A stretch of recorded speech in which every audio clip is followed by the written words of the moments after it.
be y'all, and we're live. Morning, people. It's your neighborhood Jesus, as usual. Fucking waking up. Got my sleep schedule back kind of in order. Got about 5-6 hours of sleep. True story. Thought I'd do a AM stream because I haven't done one in a while. True story. Get your coffee, get your smokes.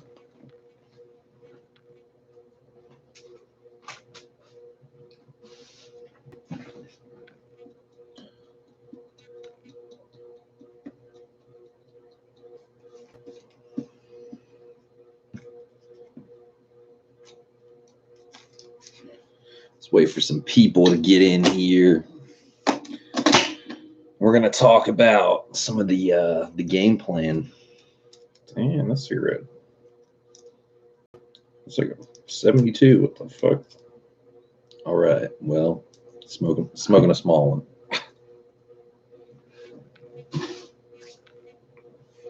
one. So our game plan, I've already decided. So this Flex Seal shit is not going to be the permanent solution. What we're going to do is that spare tire well, I'm going to scrape out all the seam sealer and take it down to bare metal, prime it, paint it, yada yada. It's just going to be the better way. It's going to look cleaner. It's going to look more OEM. Because that fucking Flex Seal stuff is, I think if on stationary things that don't get touched a lot, it'd probably be pretty decent. Like, trying to seal a leak on a window or something like that, I think it would be fine. But like, you got to think like in a spare tire or a car, like where you're like stepping in and moving around and putting friction and pressure on it. I don't think that stuff's the way to go. I think what we're going to be doing,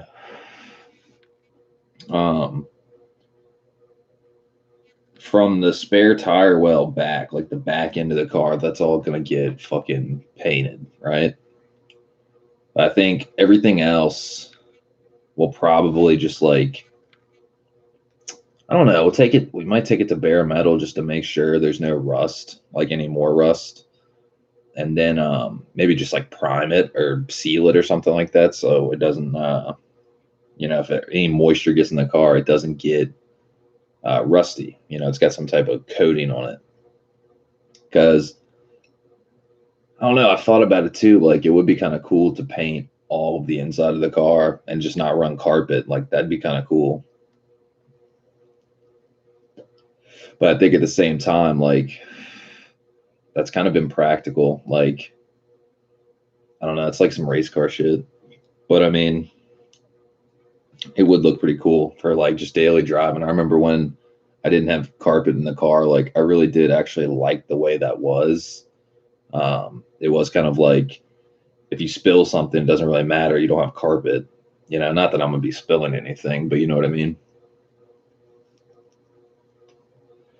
Like when you see some of these like builds where they don't have carpet and they've like gutted everything out of the car and they literally paint it and it's like nice looking paint even on the floor. There's no carpet, there's no sound deadening. Like, that's pretty badass.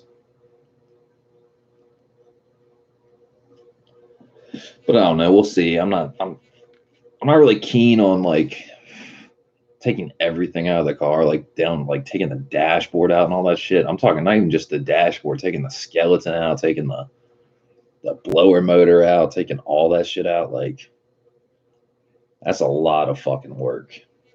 We're talking a lot. So I like having carpet in the car, I think the red interior kind of does its own thing, so we'll see. But hey, what's today?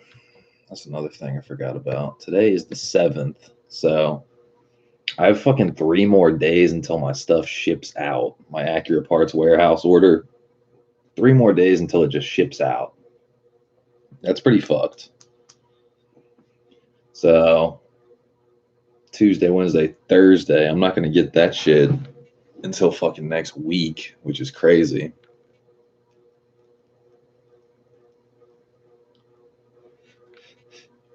Yeah, not too sure. I'd love to like get reimbursed or something. Like, be like, yo, y'all said the 20 to the 25th, and here it is. I didn't get my shit until like probably the 15th of October.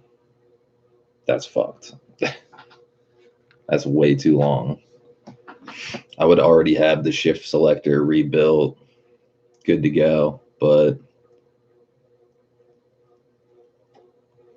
dude, I don't know what it is about Scotty Kilmer. This man is just clickbait central nowadays. I mean, he's probably always been clickbait, but I have to tell you the scam. This man's a fucking meme.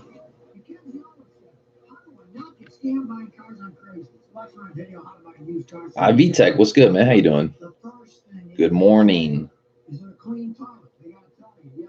Bro, why is Scotty Kilmer just like the biggest fucking meme ever? Because that's the biggest scam is that these used car lots pay private guys to sell cars they're selling. And if the person's title is not in their name, don't buy it because they're selling it for somebody else. That's one of the easiest ways. Who's selling it? And if it's not theirs, then you know, walk right away. And of course, before you ever get it, have a mechanic check it. Don't ever buy a car on scene from a mechanic because there's so many ways people can cheat you. Look at the title first. And if they say they don't have the title, it's not their name, just don't listen to anybody. Anthony Trent says, Scotty, what? This man. VTech, man, fucking I've already decided this Flex Seal shit, it ain't gonna be the permanent solution by any means, man. I might roll with it for like, I don't know, a month or two, but I've already decided what we're gonna do is the spare tire well from like, you know, the back seats back. I'm gonna sand all that shit down to bare metal, seal it, prime it, seal it, then get it painted. You know, I'm just waiting for I got to make some more sales on some of my DC5 parts I have just like stockpiled, trying to liquidate, sell them as. I'm not trying to sell them for like pennies on the dollar, but sorta, you know. I'd rather just get rid of all the spare DC5 parts I have and just like get like, I don't know, $1,000, however much I can get out of it. So I can get my fucking air compressor for the garage, get a siphon feed paint gun for the glue gun for like doing headliners, and then get top mount feed fucking paint gun so I can do the spare tire well. I'll probably just paint it myself, honestly. It doesn't need to be like pro spec. I mean, I'm not gonna like wing it or anything. I'm gonna try to do as best as I can, but we'll see. It'd be great if I could paint it inside the booth at the new shop when it gets done. But if not, I don't know. I'll just figure out some way to rig up the garage, like, you know, fucking get some like some 3M like overspray sheeting and kind of make like a little, not really a booth, but just a way to cut down on trash. I'll just like wet the garage floor to like keep the dust down and fucking you know, do like 25 psi. Try to get all the angles I can. Try to take the looms out of the back so you know you won't have any overlaps or anything in the way, and just mask everything as good as I can and see how it comes out. That's about all you can do.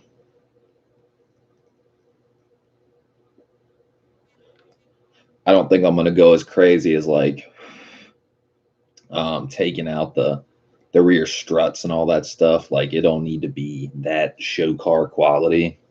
To me, I never understood why people I mean, I can understand for the engine bay, for the front struts, but the rear struts, like, dude, that's such a little, like, it's like such a little cubby. You can't even, like, nobody's gonna be getting back there to look and see if the paint fucking is perfect around the bolt holes, like the bolt stud holes. Like that's a little bit OCD to me. I don't for the engine bay I can understand because like people can get up and look real close, but nobody's gonna be crawling in the back of your hatch to be looking at that shit. You know what I mean? IB Tech says, "Damn, redo again." What for the Flex Seal? Like I don't know. I'm not feeling it. I don't think it looks bad, but it's just not durable enough. You know, dude. You know what I wish? I was thinking about this last night. Do you know how badass it would be if there was a place that had a powder coating oven that was big enough for a car? So you could just literally take the car down to bare chassis. I'm talking like get all the panels off, get the fucking the doors off, just get it down to like bare shell. I'm talking nothing in it. No electronics, no wiring, no nothing. No doors, no hood. But literally just get the entire chassis powder coated, whatever color you want. That would be pretty fucking badass.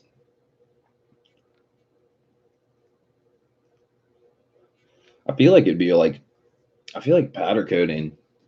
If you got it powder coated, um, I don't know if it'd add a lot of weight. Like if I wonder if powder coating's more weight than paint.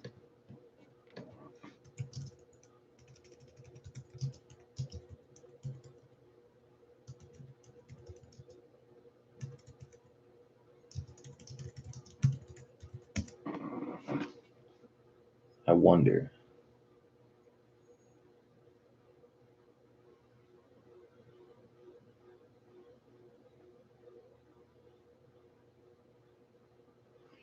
It is considered more durable than painting, but how much more or less does it weigh in comparison to painting? With the assumption that a basic single color paint job on a 53 centimeter frame would be 100 to 150 grams in weight. Hold on, let's see.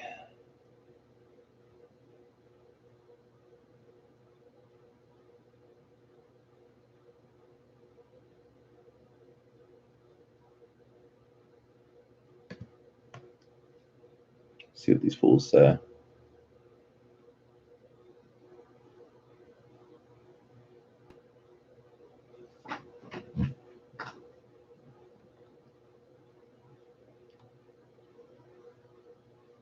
Powder weighs less. Damn, that's crazy. This dude says, I've done this multiple times with a variety of parts. The result is always the same. Powder coating always weighs less than paint. That's crazy. Hell yeah. Okay, well, my next question is, can you have a whole car chassis powder coated?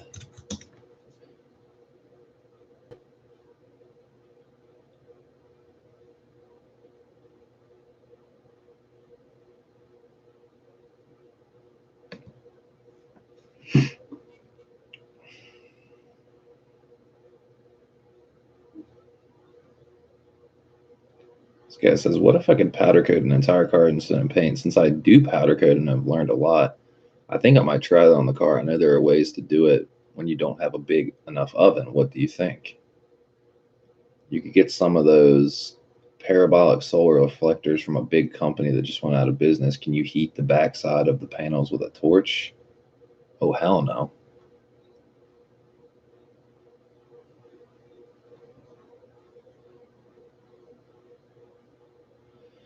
This guy says it is my understanding they now powder coat primer whole cars.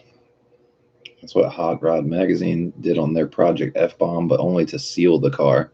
They then performed the bodywork over that, then shot the paint.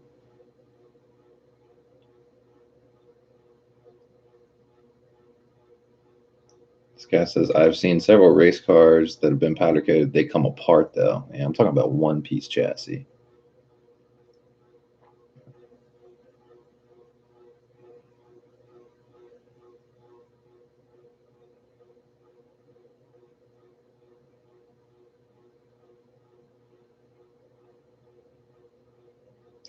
This fucking guy says Just move to Texas or Arizona. Wait for a calm summer day and do it outside. You don't need no stinking oven. Good God.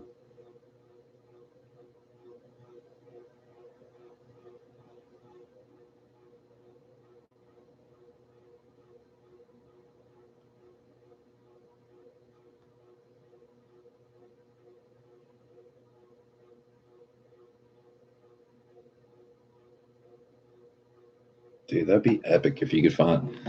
I feel like somebody should build a fucking powder coating oven big enough for a whole chassis. That'd be the shit. I mean, to a degree, if you think about it this way, um, you could do it in a paint booth. Like, what's the let's see. What temperature to bake powder coating? Let's see.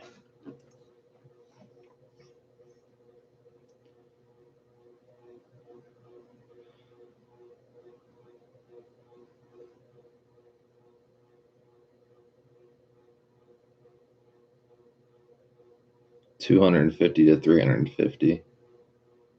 That's always preheat the oven to 450. All ovens vary. This may take 5 to 10 minutes to achieve 450. Next, lower the temperature to 400. Always read powder instructions for specific cure temperatures. Remove the part from the oven. Paint booth max temp.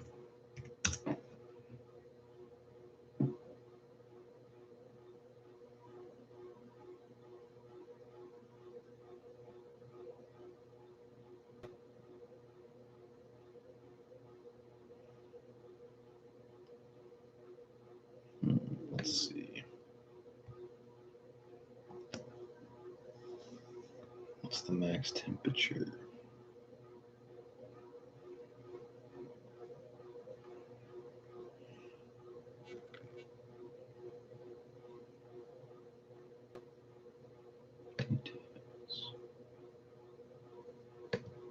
That's not telling me shit.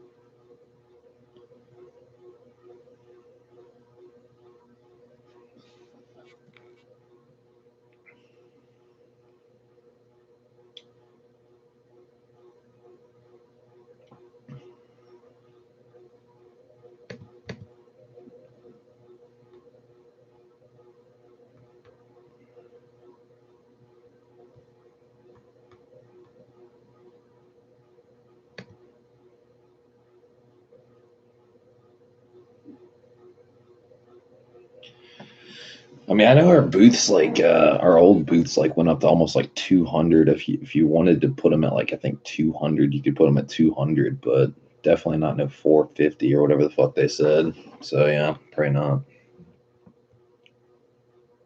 That's wild stuff.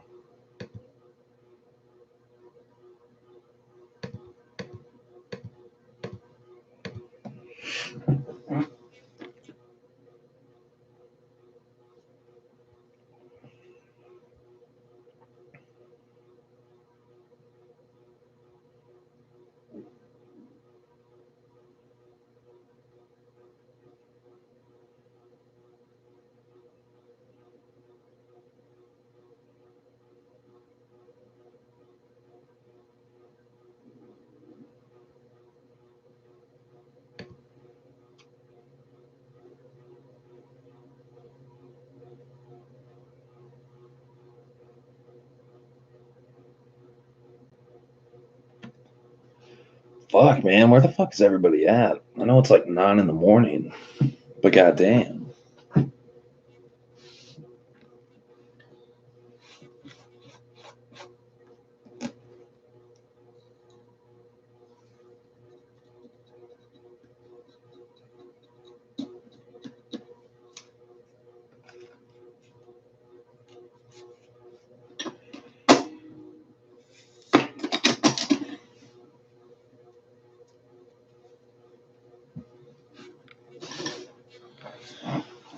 Today's project, I gotta fucking I gotta find some sheet metal screws or something to be able to put the battery tie down back in properly. So I have it in kind of secured right now. It ain't like gonna flop around, but it like you only have one anchor point. It can turn like that. So I have it pretty tight. So it's like, it doesn't have much. It's not super loose or anything, but still, you don't want to drive around with your battery kind of shifting. You know what I mean? So what I need to do is find some sheet metal screws.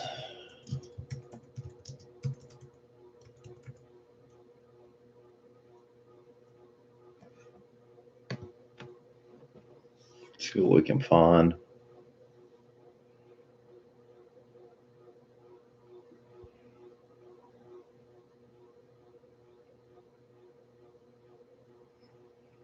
Problem is, I don't know what fucking size I need. I mean, I don't know how to describe it. I only need it on one, so like I could just like I could feasibly just I could either get a bigger one and work with the hole I have, or just make a new hole. You know what I mean? It's kind of where I'm at. Doesn't really matter either one.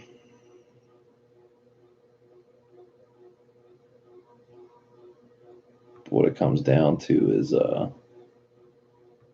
need to know what fucking size.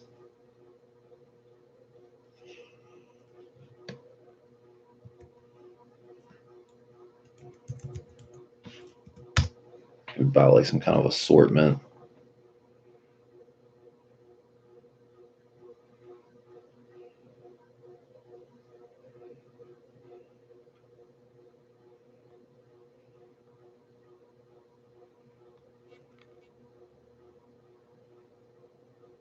Hmm.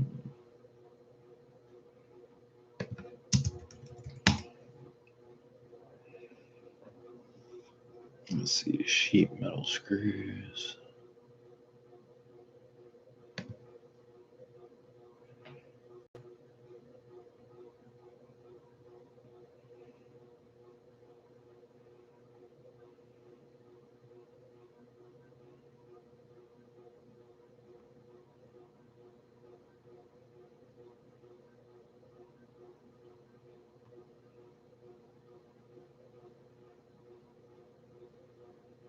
See, the problem though is see, that's not what I need. What I need is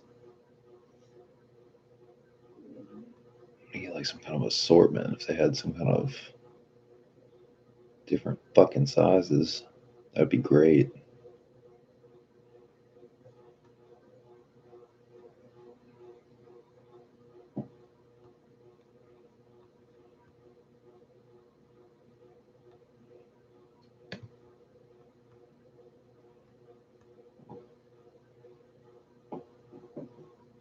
Dude, is that woodpecker back? Are you fucking kidding me?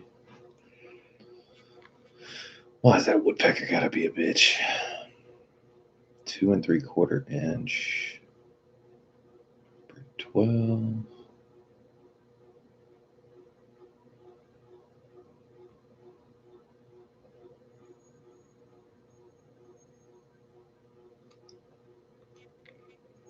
Dude, there's gotta be some kind of like assortment, man. What the fuck?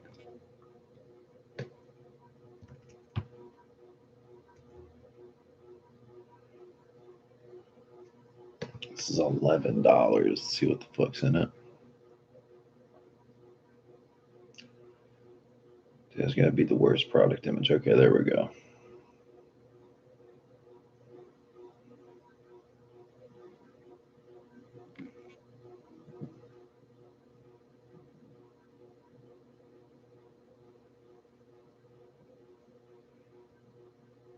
There's no self tapping. What the fuck?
Free same day.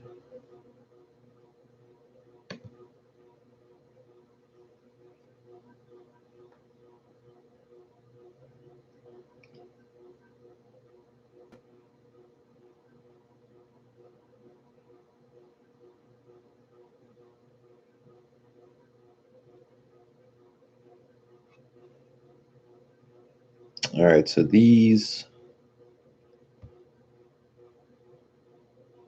Let's see. $15.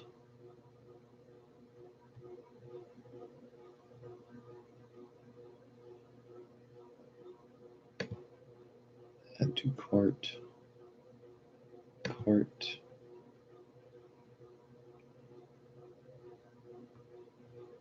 We're gonna save for later.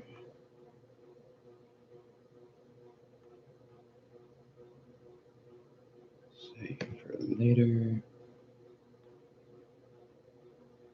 Proceed to checkout. Sign in.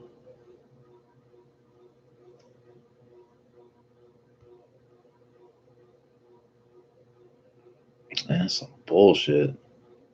$6 for same day delivery, man.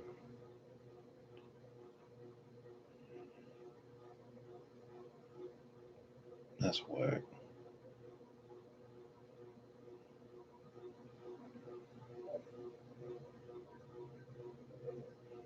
Wait, hold on. Let's see if Sal tapping screws. O'Reilly. Let's see if just O'Reilly or somebody has some. I don't think they are though.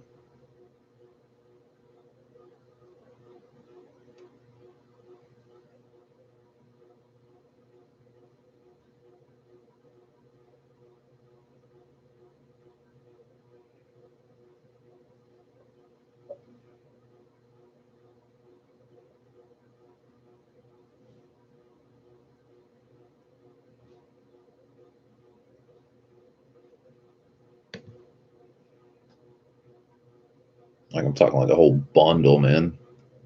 A whole goddamn bundle.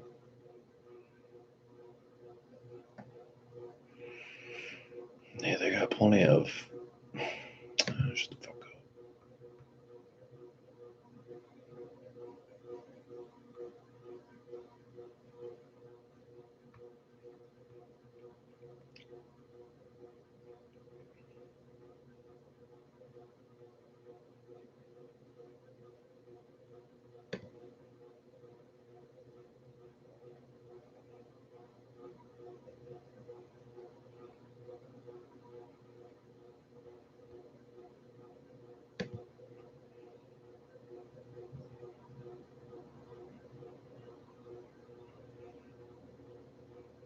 So they have this shit. They have assortments, but they don't fucking have them in stock. This whack.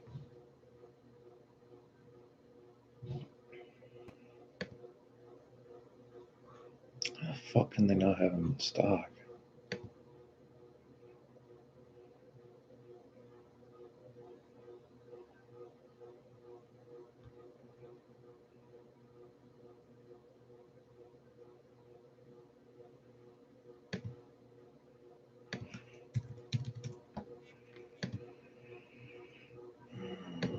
Let's see.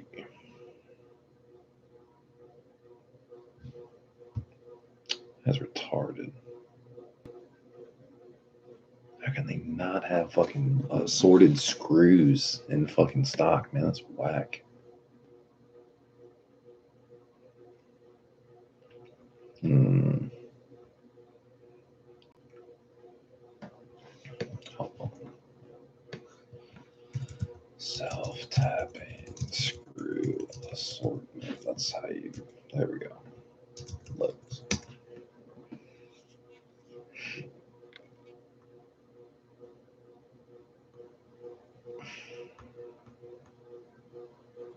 Specialty fasteners and fastener kits.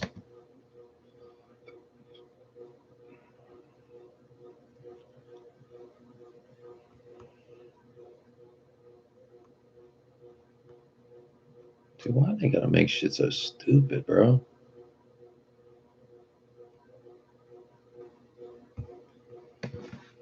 Self-tapping screw assortment. Shouldn't be this fucking hard.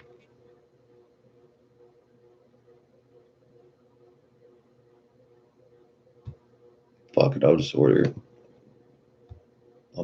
these.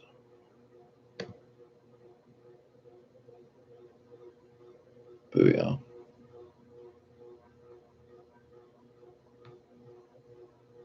Guaranteed delivery by October 7th. So at least we got the screws on their way. Be able to screw. Yeah.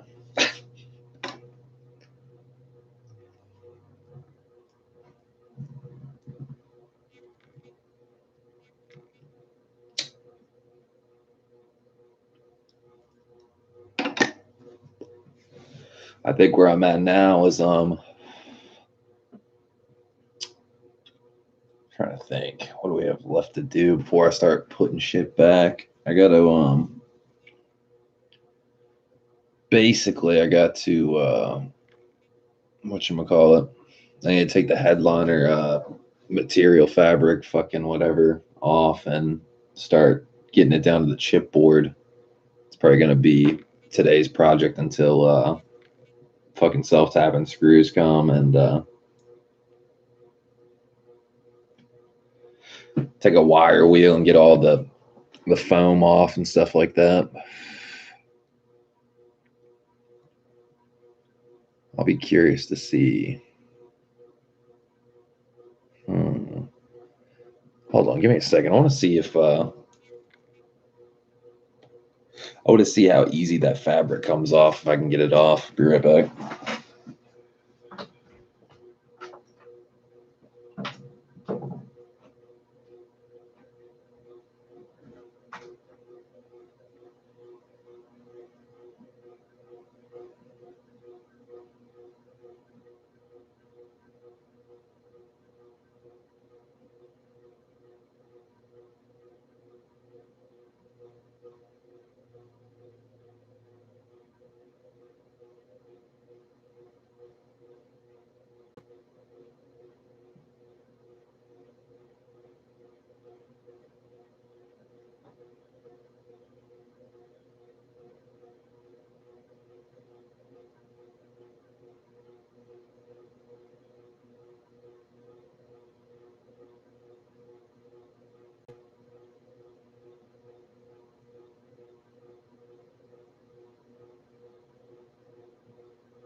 All right, so I think the harsh reality of it is that fucking fabric on there is not going to be reusable for just like me take it off, peel it off, and then like do it right.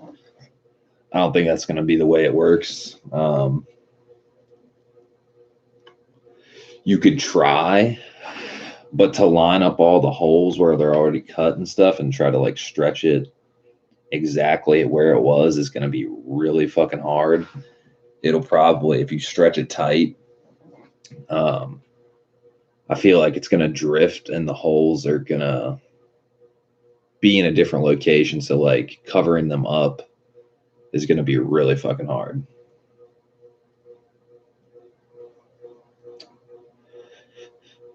But the good news is I do have enough fabric to do it again.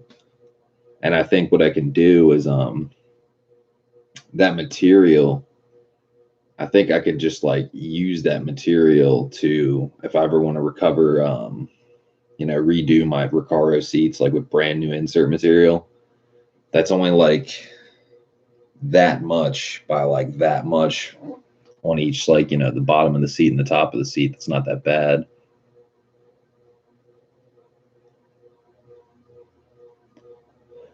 So is what it is.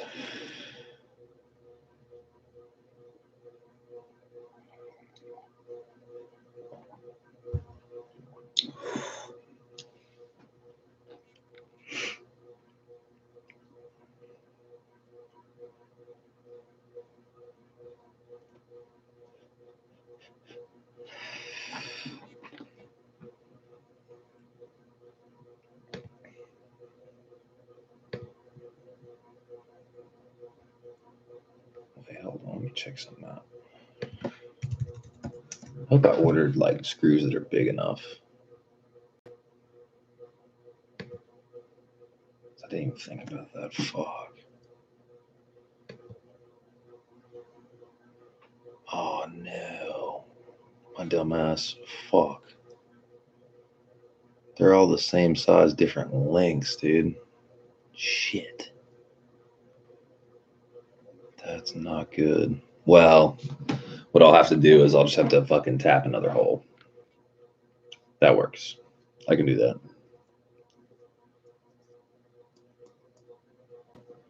That works.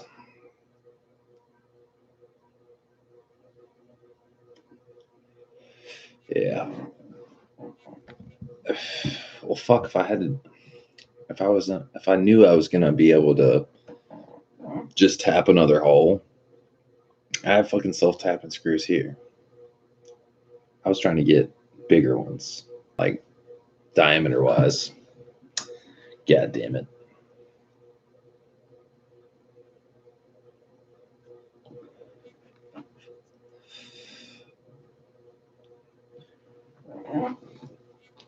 Wayne King, what's good, man?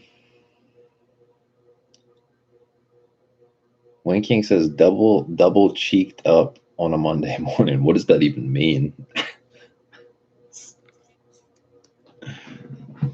Double cheeked up. Double cheeked up. Please explain.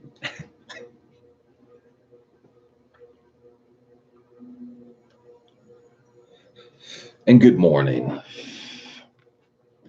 Yeah, Wing, we're talking about we got shit to do. I got to redo the headliner. I got to do it proper. So I might have to use some more material to redo it. I'm gonna see if I can use the same piece of material, but what the fuck? D. Carlo Watkins double cheeked up. What the fuck?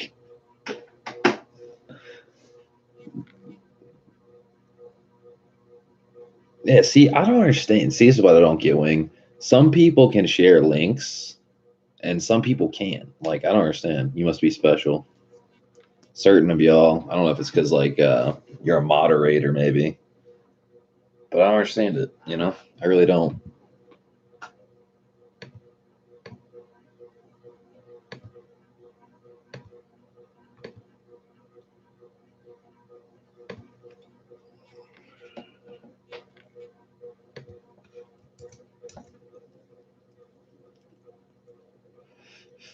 This man says I can because of my computer programs. You know, it's a weird story. I was walking down the street one day, and I be looking at asses and shit, and I seen little yoga pants coming out the nail salon. So I looked, I peeped the ass out, and I was like, damn, she think it's what? Turn around, TT. I was like, damn, nigga, what you doing out here with all this ass? Double cheeked up on a Thursday afternoon, hella ass. The sun is still out. Nigga, it was just, it, I,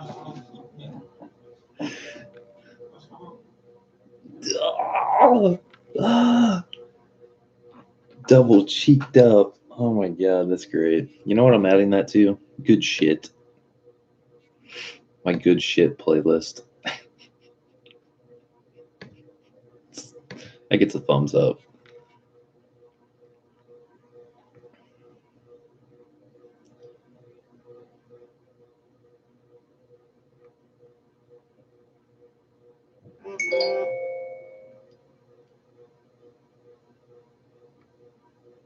Little yoga pants coming out the nail salon.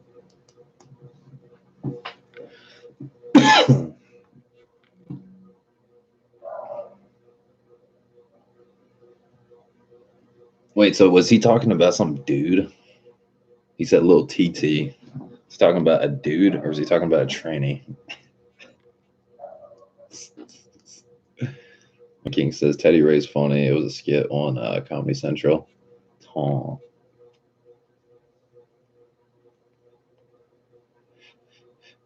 When King says, yeah, a dude. Sketch. Sketch. But yeah, I got some shit to do. I'm kind of like, I'm in limbo. Like, I was happy when the car was like, I wasn't like taking it apart. But then I take it apart, and it's been like 4 or 5 days since I drove this motherfucker, and everything's like out of the car, and we got rust, and I want to paint the rear fucking spare tire well. Like, man, I'm glad winter's coming because like seems like a good time to like start busting out some work. But fuck, man, I want to like get another daily or something. I don't know what I would get though. I wish I could find like a good running like shitty EK hatch that's just like an eyesore. That'd be fun. $1,000, throw down. That'd be perfect.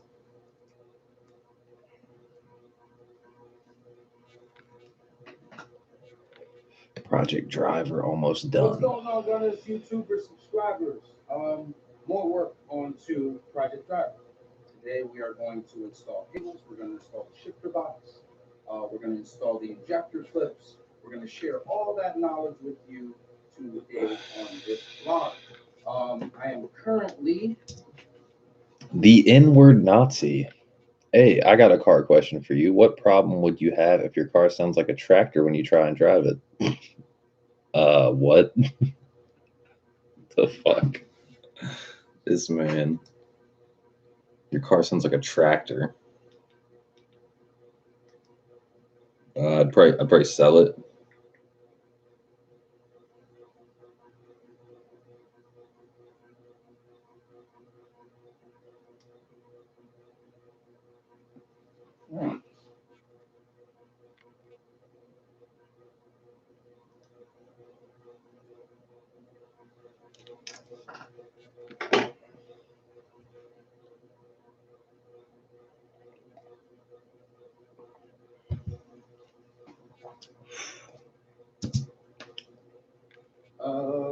ready to use the Blair Bit Kit.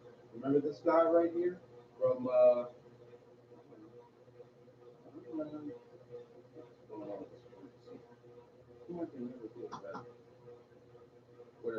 The Blair Bit Kit that we used on Mike's car when we were doing all the spot welds removing. So right now I have the car in the air, and I'm going to remove that part. Put the camera.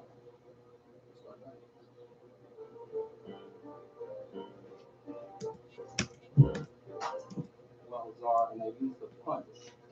So that's it. So you basically basically look for all the spot welds and you make a punch into it. So I am going to take this plate off right here because this lip will not let the plate sit down. It's not that hard. I'm going to get the drill out and get it done. Yeah, so after fighting with this guy for a little some, drilled out the weld spots. Remember, I told you this lip won't let me sit the TSM plate on the shifter box. So I just got two left there right here. It's about to break off and we can record that for you guys. That's it. Garbage. Holding us back. So I'll get up there, clean it up, make sure everything's nice and flat. And move on. Yeah, plates all bolted up now. And very easy. Just first I had to drill these two holes out, right? So what I did was these two holes line up into the TSM plate, right? I bolted these two up first, and then I had my center points. So I just simply went with the smallest drill bit to begin the hole, and then I gradually moved up until I got to this size. So the plate's in. I'm gonna block off the bottom with maybe like a thin sheet of aluminum, so I don't get some fumes, coming in, because the header's literally like right about here. So if it does ever have a leak, or there's always leaks. I don't want those fumes shooting into the car. The plate's on, it looks great.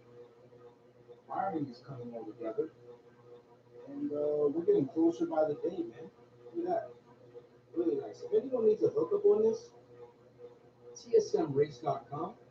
Use the code TSM15. You can knock off 15% just to help you guys out. So, Fuck yeah. He said TSM Race Supply.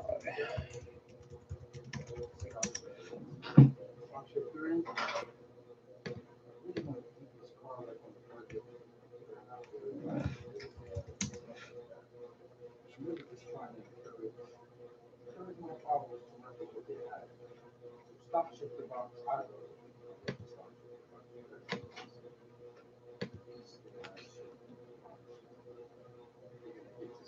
Damn, they don't got no fucking RSX parts. Yeah, right. Fuck that.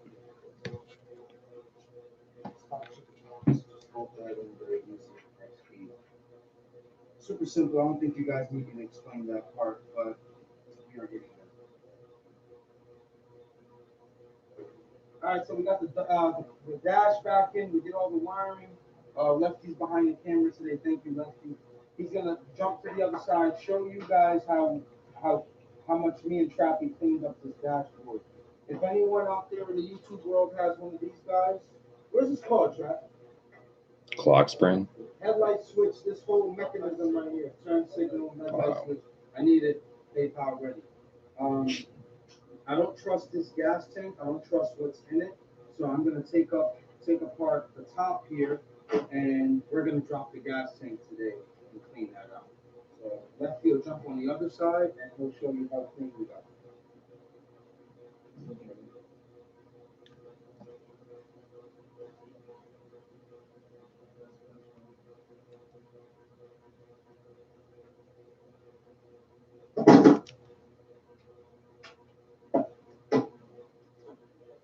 All right, so we cleaned it up pretty well over there. Still a few wires we have to figure out what goes around, what doesn't. Check it out. We cleaned up all that wiring. Every wire that was cut, we put it back to its original source. And the dash is nice and sturdy. So now over here, I am going to drop the gas tank. So I took this apart.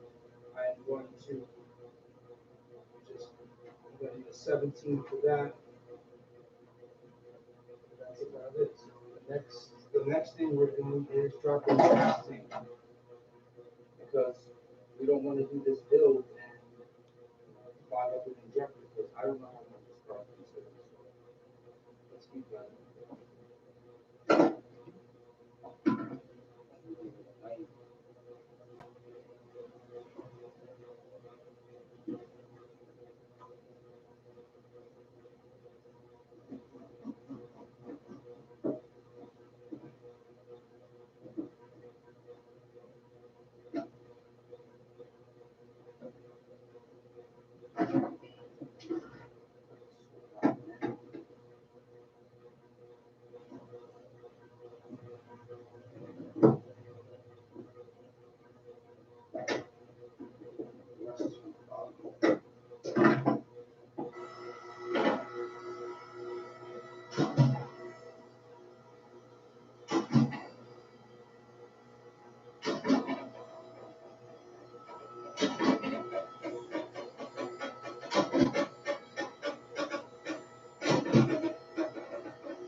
Now what we're doing is we're just gonna drain whatever fuel we can get out of here now before dropping the tank.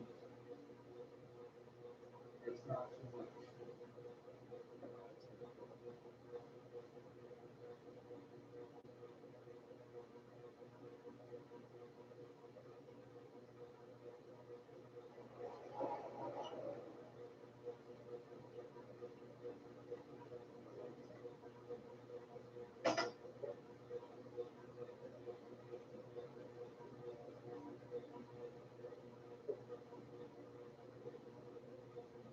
One man's trash is another man's treasure. More gas for the CRV. See me, Flo? Ugh. Fuel tanks out.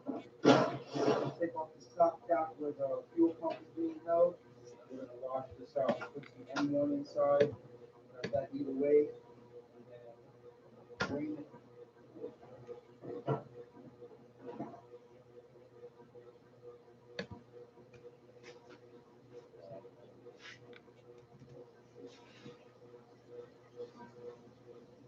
It's over. More gas. Our fuel tank all cleaned out. Put the hose in first, then put the hose in trap.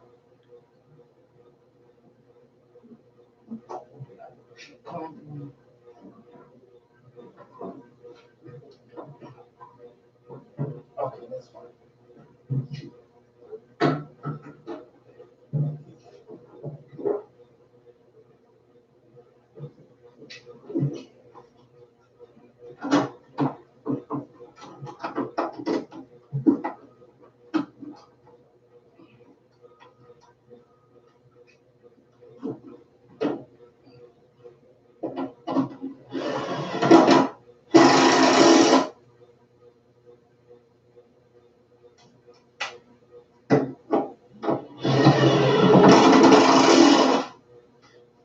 Hold on. Alright, we're gonna have to conclude this video. We were about to wire up the injectors to put the clips on, but obviously the pins are different from the factory to the IDs. We didn't know. So I just ordered on my phone from Amazon the crimpler that we need. It'll be here Friday. We don't have much more to go. You know, we're kicking butt as we speak every day. So I hope you guys are enjoying the content. I hope you guys are learning. And yeah, that's about it, man. Like, comment, subscribe, and I appreciate all your support, man. Keep going. This Comcast is for no one.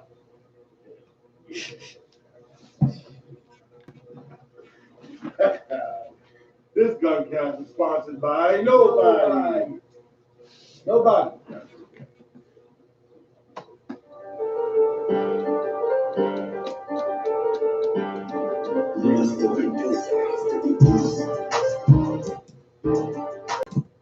My name is Aki Sparky, hit you with a hockey, and this is yeah, switch my shit up, nigga.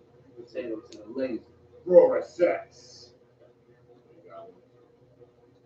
Yeah, okay.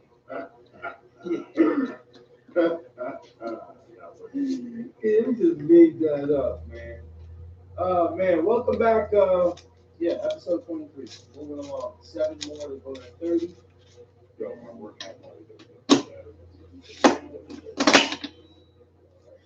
Son drives a nigga, man. That shit, you don't get elbow. Oh my God.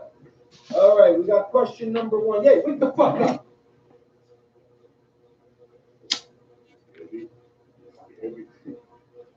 Question number 1. To go all motor, which setup is cheapest, B or K? Oh. Which setup is cheaper, B or K? I'm sorry. It's not me, it's corporate. This guy's penmanship is horrid. I asked if the phones were on silent. Drop. Turn your phone on silent. I asked. Yeah, do you want to answer that one? And I'll chime in. Which setup is cheaper to go all motor, B series or K series? Reality B series. No, wait. To go all motor and what your racing is, I think it would probably cost probably almost the same. Almost the same. Competition wise, Yeah. heads up wise, yes. We got it okay.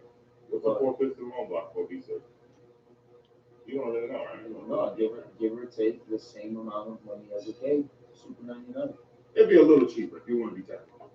If you're talking about speed, if you're talking about time, power, the K is obviously the dominant one. But if you're factoring the money, yeah, it's still cheaper to go faster on a K. Faster on a K. Cheaper. Yeah, because I mean, look at your for a B series to make 245 horsepower. It's a lot of money. Yeah, No, what did you make with the coupe? It made like 2 something. it made 210. And it was, But what did it cost? it had a head package. Your motor is stopped. You get what I'm saying? Yeah. Like, if you tell someone right now, yo, go get a B series and show me 250 horsepower. They need pistons, they need rods, they need head package, they need cams, intake manifold, throttle body, 4-inch velocity stack, custom header, AEM, all that, coil on plug. You know what I'm saying? Yeah. It'll cost you. So, and honestly, it is cheaper to go K. Yeah. Well, in that aspect, yeah. It is cheaper to go K. Now, some of you, I mean, there's always a wise ass. Someone's gonna be like, "Oh, just put nitro." He said all more. That's the whole point. Well, yeah, up No, to nitro. fuel. All right, up to fuel. All right, you still need a big fuel pump. You still need a lot of injector, and you need to cross your fingers every time you press that pedal. And that's what a Jamie can do. Hey, listen, He's Jamie. going across the space. Jamie can't shine shit, man. Listen, he can't shine shit. Can't shine shit. Vicky versus Aki.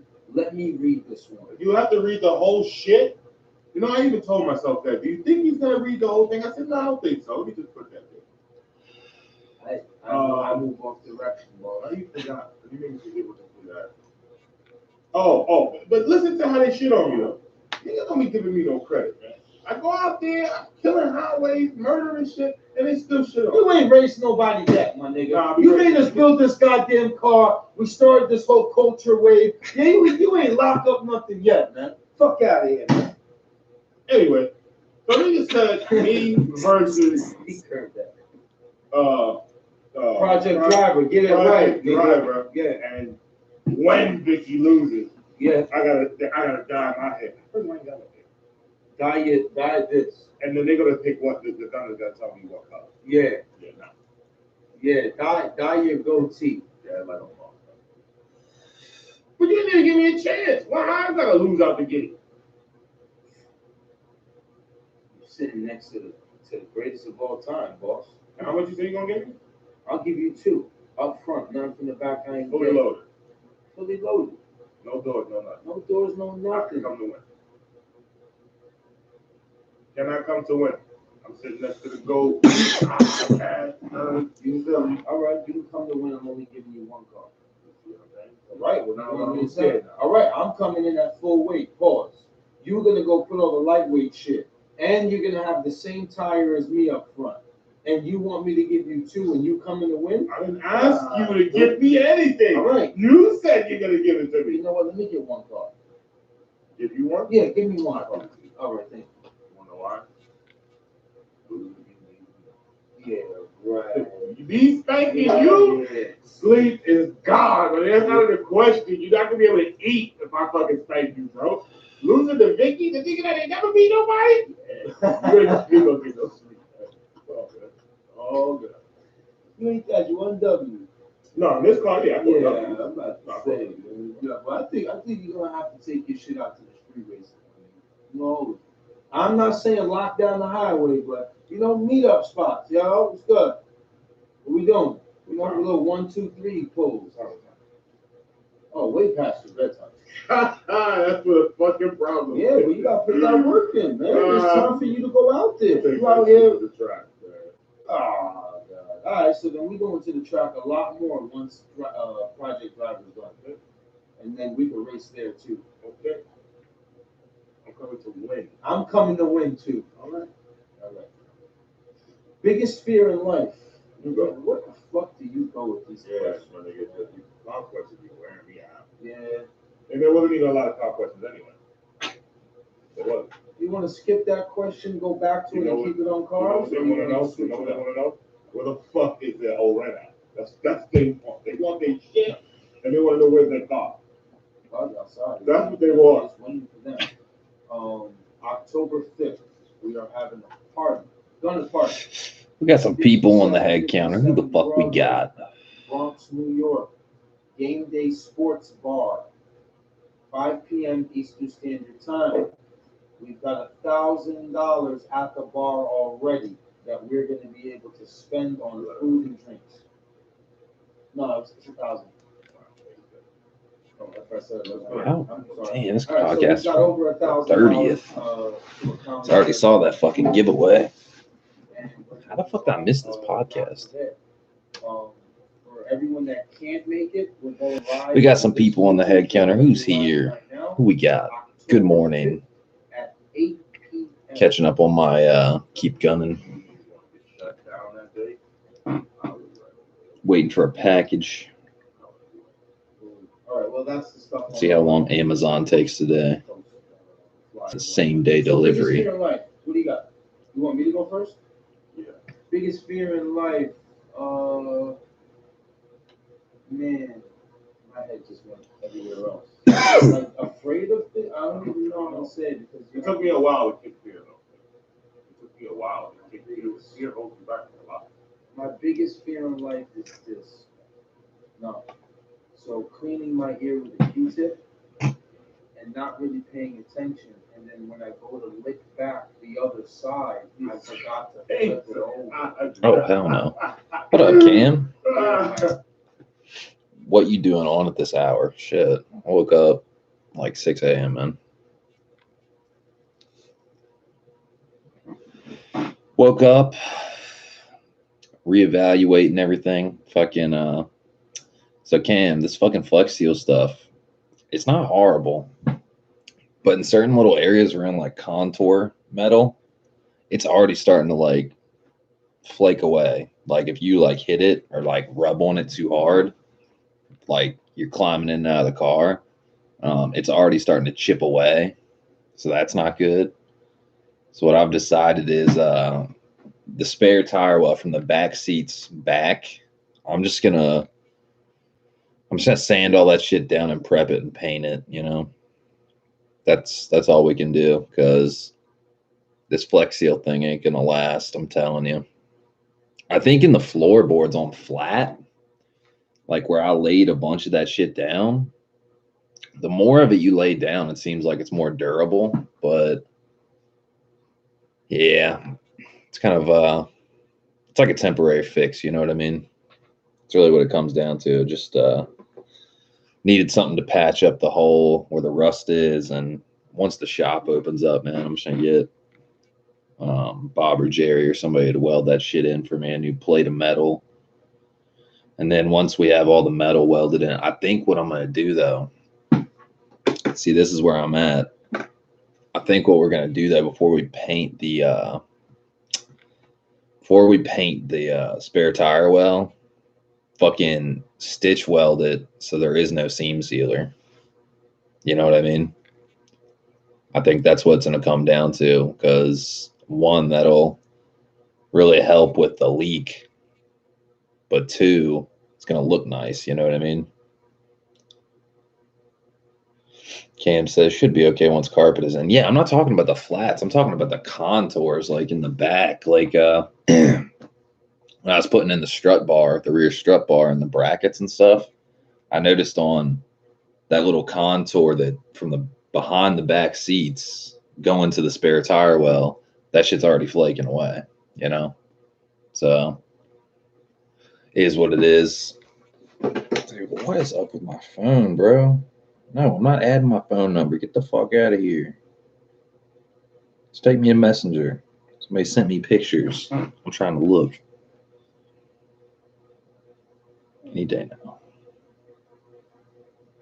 Oh, nice. Hell yeah.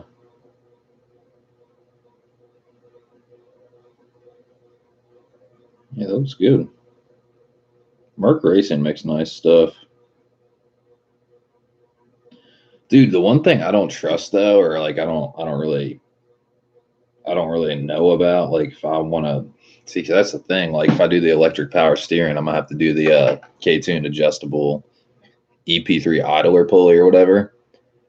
Dude, what if the idler pulley, like it's adjustable, it's on a slider, right? And you lock it with like a jam nut or whatever. What if that jam nut like fails, or there's like so much pressure, or you know what I'm saying? Like, what if like you have it at a certain point and it drops lower? Wouldn't that be really bad? You know what I mean?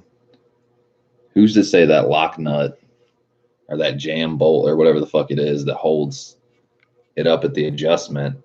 What if that ever comes loose over time with like vibration and all the speed of the belt and stuff like that? Guess you just got to keep checking it, I would think. Oh yeah. Dude, I can't believe it's already like it's only 10 o'clock in the morning. Yeah, the belt will just slip. Yeah, but that's still not good. You don't want the belt slipping.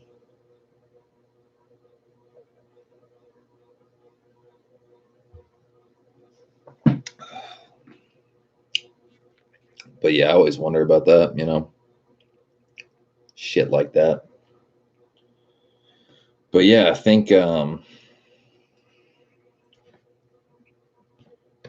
on, I want to check something out.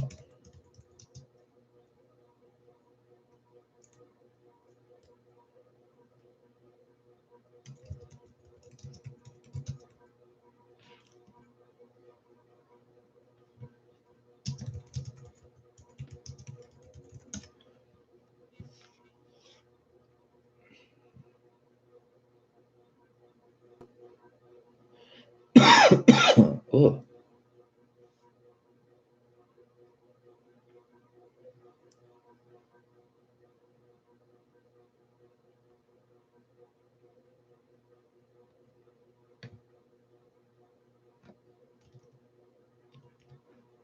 Hey everyone, and welcome to a quick tip episode of the Fabricator with yours truly. So I have the Evo X in the shop today, and we're finishing the roll cage, and right now I'm getting one of those rocker boxes, and I figured I'd have a quick tip for you. That pesky seam sealer. Now we know we've tried to get it out like a dozen other ways, like wire wheels, grinders, screwdrivers, there's all kinds of stuff. There is a really easy way to get rid of this stuff so you can quickly fabricate your rocker boxes, your stitch level, your chassis. So I'm going to show you how to get it done right now. Seam sealer. Well, you ever tried to weld through and you know that it's kind of a pain in the butt. What up, Honda man? How you Get it all doing? out of there, and then all of a sudden you get this really nasty, and I mean nasty ripping sound that kind of comes out of the gun when you pull the trigger on it. That means you hit the seam sealer. So how do you get it out of that really tight areas where you have nothing to actually get in there? Well, I'm going to show you that one real quick. First, you want to get rid of all of the seam sealer that comes off in bulk. Now, just use your muscles and a really good scraper, and it comes out pretty quickly.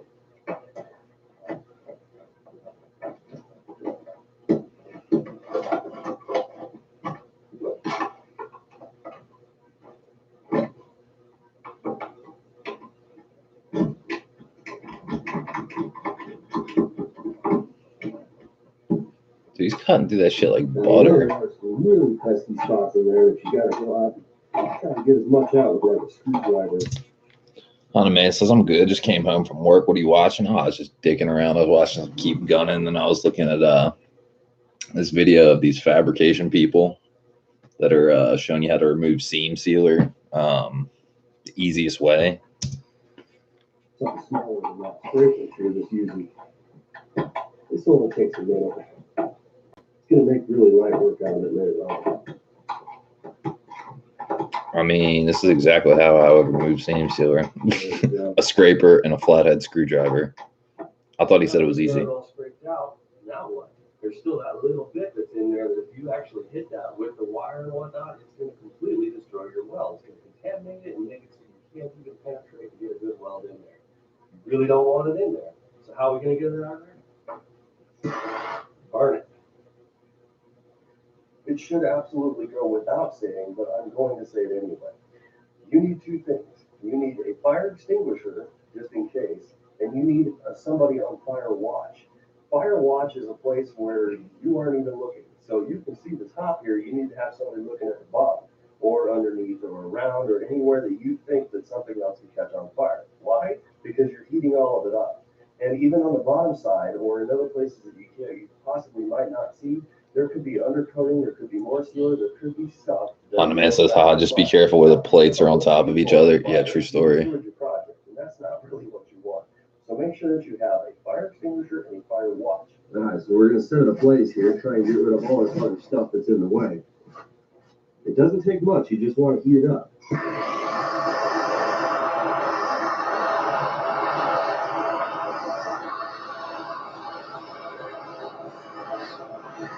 Jesus, man, it's torching that shit.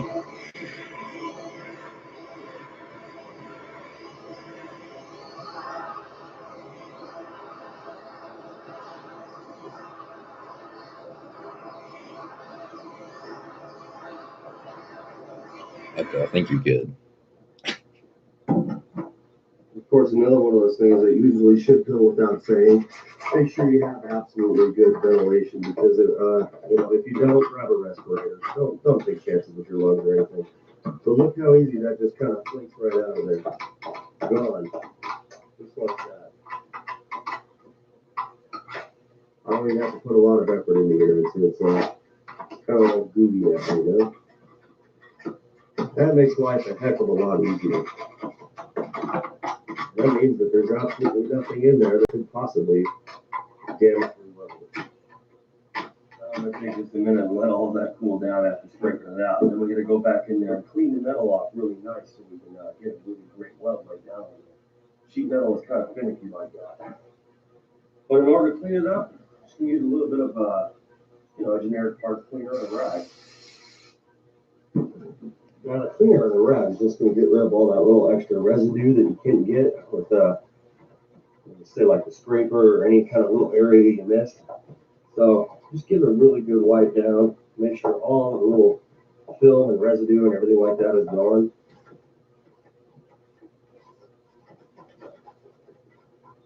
And then there was none. Here comes the moment of truth. Got a rocker box panel. Throw a couple of tack welds on here real quick. Seems pretty straightforward. Fucking. But my question is, man, how long is it going to take to remove all the seam sealer around the spare tire well and fucking, I'm not talking just like stitch weld, I'm talking like seam weld it. You know what I'm saying? Like no gaps in between welds. I'm saying every fucking weld touching, like you would weld an exhaust up or anything like that, you know? Like, dude, I would think that's gonna take a hot minute. It would probably take like, I would say probably 2 full days of welding. Like if you started from like, let's say like 2 8-hour days where you're just like grinding, that shit would have to take like 2 days of straight up just welding. That's got to be a lot.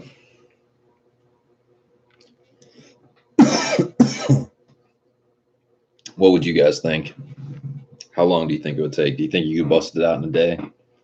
I feel like it'd be at least 2 days of welding from like 9 to 5, 8 hours a day. Probably at least 10 to 15 hours of welding. That's a lot of fucking welding.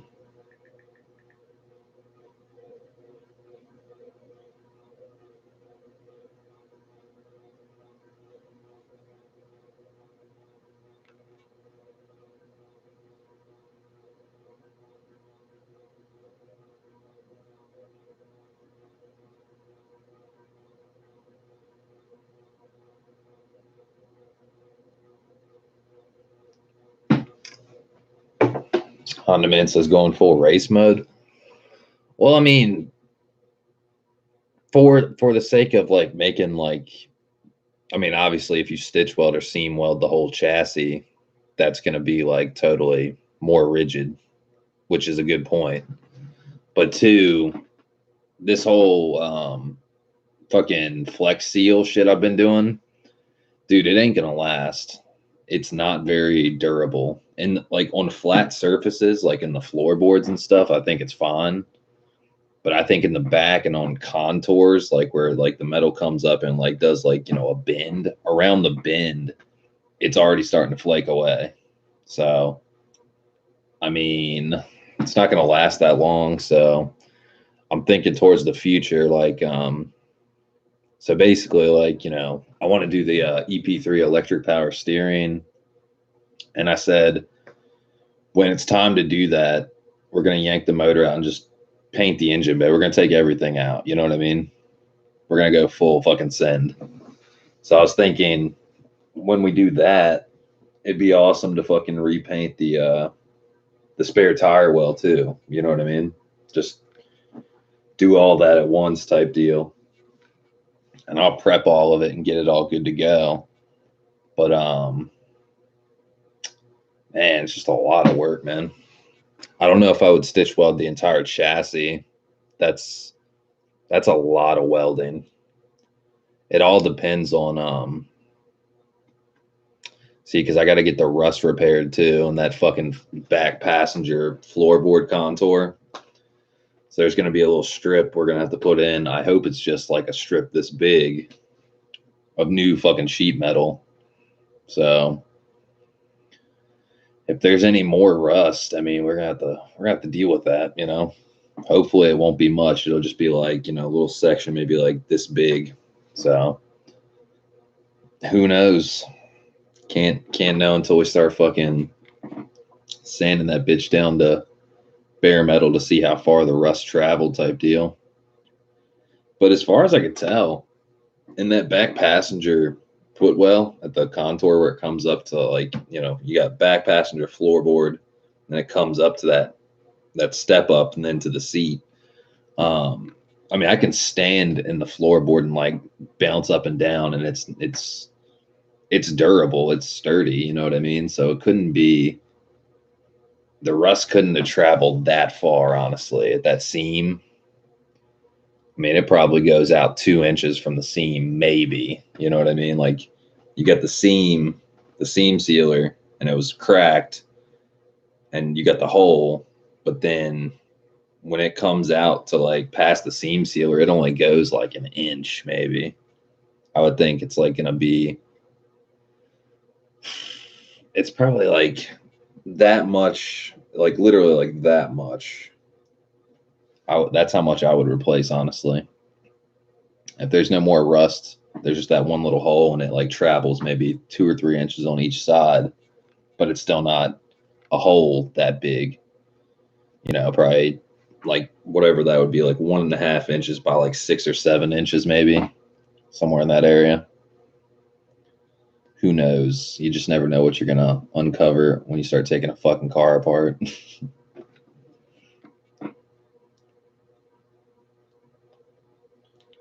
Today's project, I got to get the battery tray back installed in the back. So, funny story with that. The screws underneath, this is the weird thing. I got underneath the car to unbolt it.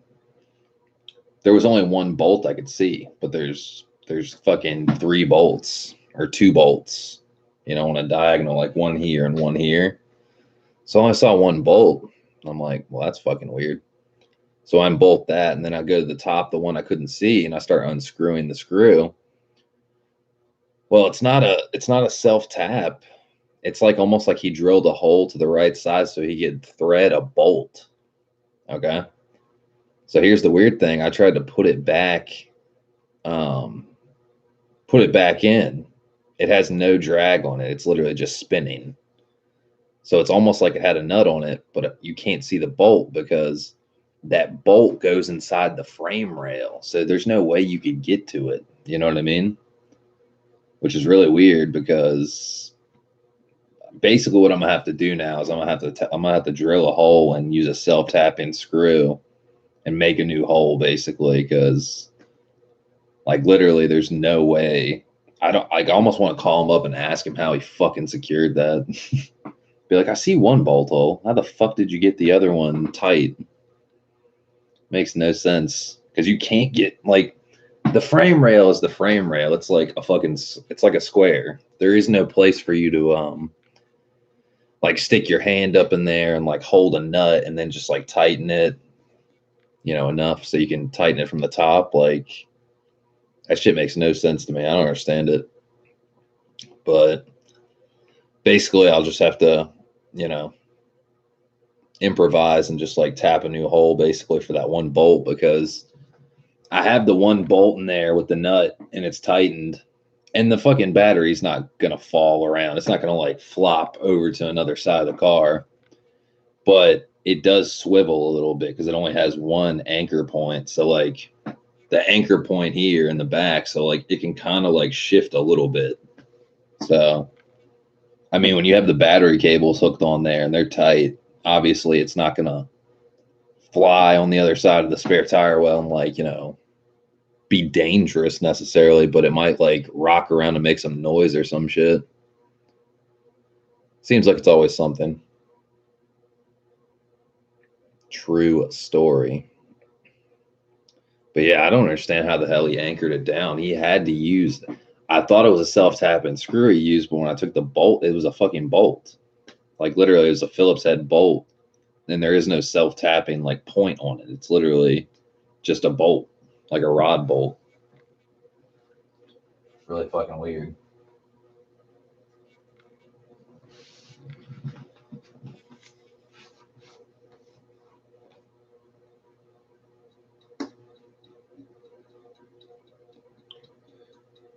Cam, what you getting into today? You gonna throw that Merc Racing pulley on?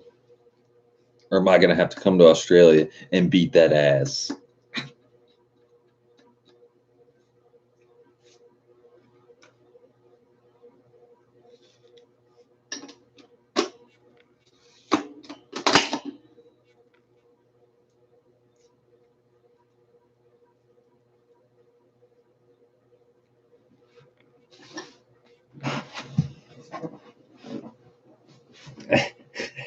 Honda Man says Australia, aka English people. Dude, I swear. Cam and the Australian connection get so much flack from everybody.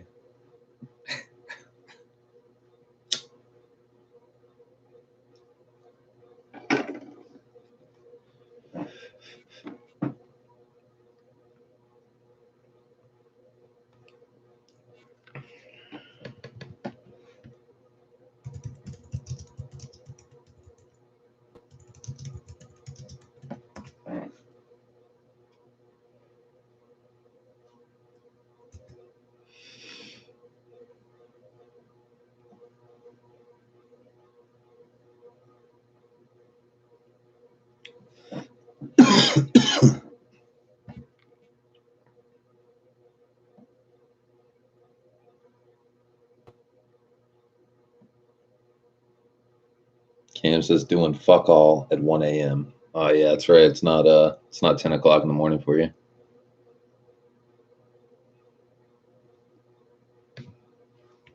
Everyone, so here we are with the second video on the 2018 Arisco series. Obviously, order and out of the last video, you need to shift up on the motor. So basically, in this video, what we're doing is starting the video today. It's January 2nd today. Cam says fuck English people. Every single thing I do, transforms into what you see now and the 2018 setup. This hopefully will last for at least a season or two out of life. That's why next year we go to just my car, not have to work on it every single hour when I get done. So let me first take off the tripod and give you a walk around of the 2018 plans. So even though I did tuck and paint my engine bay before, it unfortunately got quite dirty and I found a few room for improvements. So let me quickly go over what I'm going to be doing. We'll start with the physical stuff in my engine bay. Basically what you see is what you get actually, because this is a tucked engine bay. I already did a wire tuck. Go check out the past videos to see how I did it. Bitch, this is not what I asked for. Here wires hidden under the front T-bar, under the fenders, behind the Get to it. ANTs, my power switch. I'll do over everything engine bay wise that I'm going to be doing. Fuel line setup's going to be all different, but now let me quickly go over the paint setup. So this, believe it or not, will be the third time I painted my engine bay. The last 2 times. Okay, so I'm not watching this guy, this fool. Cam says, if you're American and you were white, you originated from a European country. Euro trash. God damn it. You shut that mouth.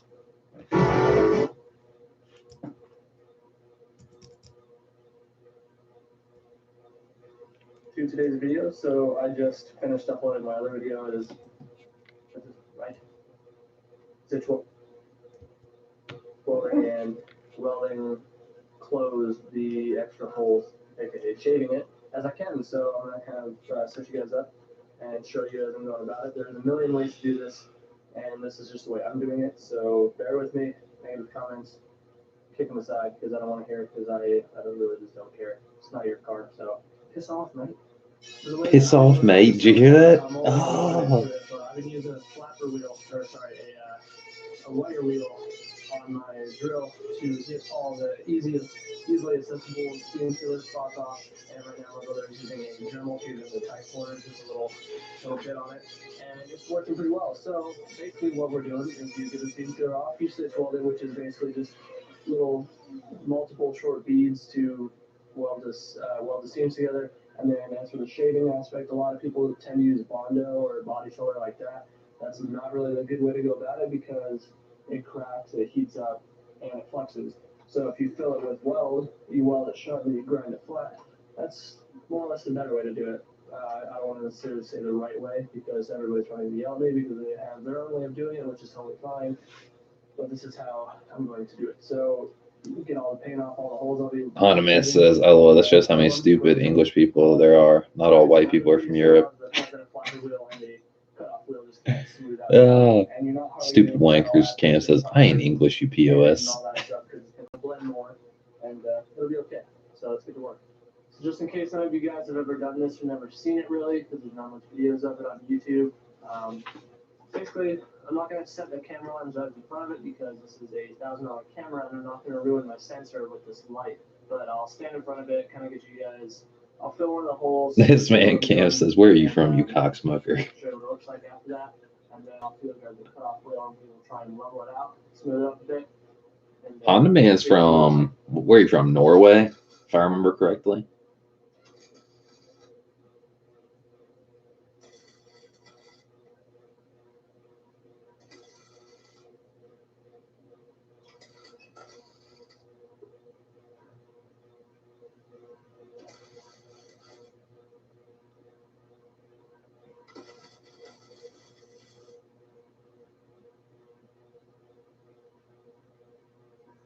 Ugly, yeah, but that's basically what's going to be looking like whether you're using a cheap welder like this or a good welder. It's just going to be a giant blob of crap, and then that's why you grind it down, make it smooth. So we're going to use a little Dremel bit actually, give it a shot, see if it works, because just so I don't have to use a big old cutoff wheel, because these are some tight spaces. But yeah, see if we can make it fun. Well, Dremel bit doesn't work that well. The sandpaper's not rough enough, so I'll grab the cutoff wheel here in a bit. But for now, I'm going to just get to work. Just get to welding, so I'll set you guys up, and we'll just hammer this out and come back to it in a bit and try and clean it up. Honda Man says, "Norway, you English man. Norwegian asshole by the looks of it." Oh. I got some Much better. So, we got some early morning doing this, and then the Norway, Australia brawls. Where it's not completely filled, so I'll throw a few more tacks on it, grind it back down, and all will be well. So going through this, seeing how long this takes. Honda Man says, "Jesus, who is going to do the welding? Fucking, it all depends, man." See, I feel like the only way it's gonna get done is fucking if I get a welder, and obviously I just do it in my spare time because I could get somebody to weld it that's been welding for like decades and decades and decades, but I feel like that pace is going to be really slow because they're busy. So, not too sure, honestly. You know? Leave a message. Yeah, that's what I thought. But yeah, that's what it comes down to. It's like, what's the time frame going to be? Like, how long is it going to take if I get somebody else to do it, you know? Because I got time to do it myself, put in hours and hours a day, and probably could bust it out in like, I don't know, a few days, a week, whatever.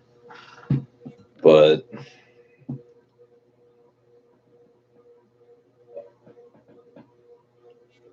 problem is I don't have a welder. I don't have a welding setup. I have a fucking gasless welder.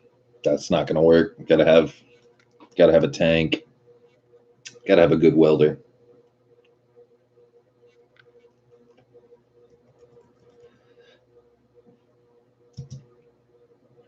So I've got pretty much the entire top of the course report filled in. So now I'm just gonna sit here and take the flapper wheel to it. Yeah, this is definitely a very, very long process. Yeah, what he said. Pretty good progress. I mean, I'm only a couple hours total into it, and I'm already, I'd say, a quarter of the way done for what I plan on doing, at least for the stitch welding and stuff. Definitely dreading the sanding part, because that's going to take forever.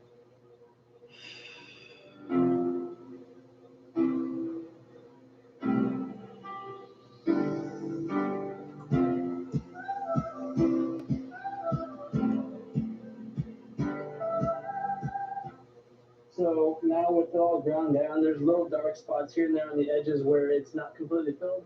So for that, instead of re-welding it and going down with the wire wheel or with the flapper wheel again, because it's such thin material, I don't want to thin it out even more. Those little tiny specks here and there that I got to fill, that's where I'll use the Bondo or body filler or anything. And so I'll leave that. I'll have to do that when I get paid. But for now, I'm going to just kind of probably touch up a few more holes, and then I will go about grinding those down, and then probably take a break and move this a few days later when I can get some more body filler and stuff. But I don't know. We'll kind of see where it leads me here a little bit. So it's been a couple hours since my last update. I put in some more work. I threw down some primer just for the bare metal that's already been grinded, so it doesn't start rusting. Yeah, I mean, I've just been working. I'm pretty much just gonna call it quits, like on the shaving at the shock tower, because I don't need to go really any more past that. And there's not too much that is on the firewall that needs to be trimmed off, other than one bolt. So right now, a guy should be coming over to pick up the D15 that I got over on the porch over there. So that's cool. It gives me some extra money in my pocket. But yeah, so pretty much just been grinding away, just working at some of these holes are just so hard to fill. Let me show you. So like this hole, I've had to go through 3 times already. And then like right up here, I've had to go through it 20 times each. I've had to go through this area like 4 times. Literally been attacked on the sewer in there. But yeah, I also forgot that I have some of this glazing spot putty. So I'll use this to get all the little pinholes and little cracks in it, the stuff that I just cannot seem to fill with the welder. And this will do, because this is actually what I have. It's obviously for Bondo and like body work and stuff, but I've actually used it a little bit on different parts of the body itself. But yeah, overall, I think I'm making pretty good progress. So I'm gonna finish up these last few things. Hopefully this guy shows up anytime now. And then I'm going to call it a night. I'm going to wrap this video up. I'll just leave this one kind of short. There's really not a whole lot to be said here. I mean, this is all that gets done. Just hours upon hours of grinding, sanding, welding, grinding, sanding, welding, grinding, priming, sanding, welding, so on. Alright, so he's here. I'm just helping him out with a radiator cabinet, helping him get the motor into a Civic. What a nice kid.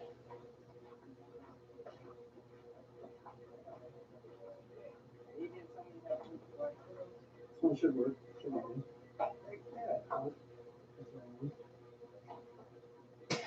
Woo, woo. Get some Mountain Dew. Real. Smells like gas. Does it? A little bit, yeah. If you got question there. Remember.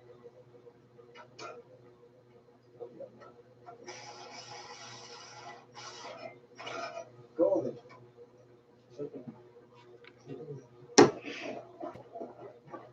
Dude, this motherfucker's putting an engine in the passenger seat. That is savage. Fast forward 3 days now.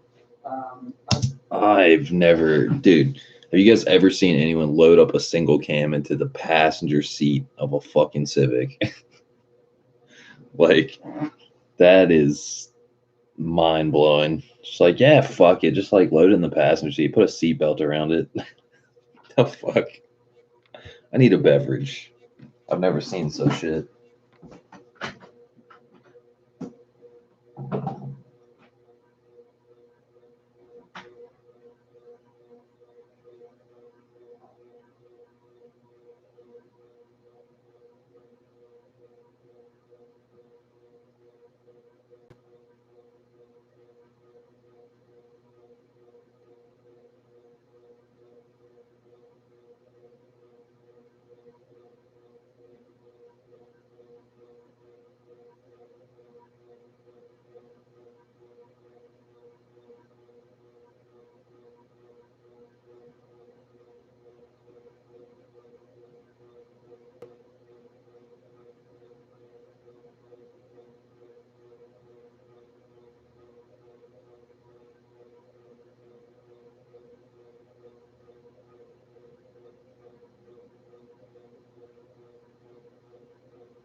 All right, I'm back. Honda Man's laughing. Dude, I'm serious. Fucking mind is blown. Like, look here. Look at this. Look at these motherfuckers. Passenger side, EG hatch. Single cam. The fuck? Fuck, dude, it's fingernail.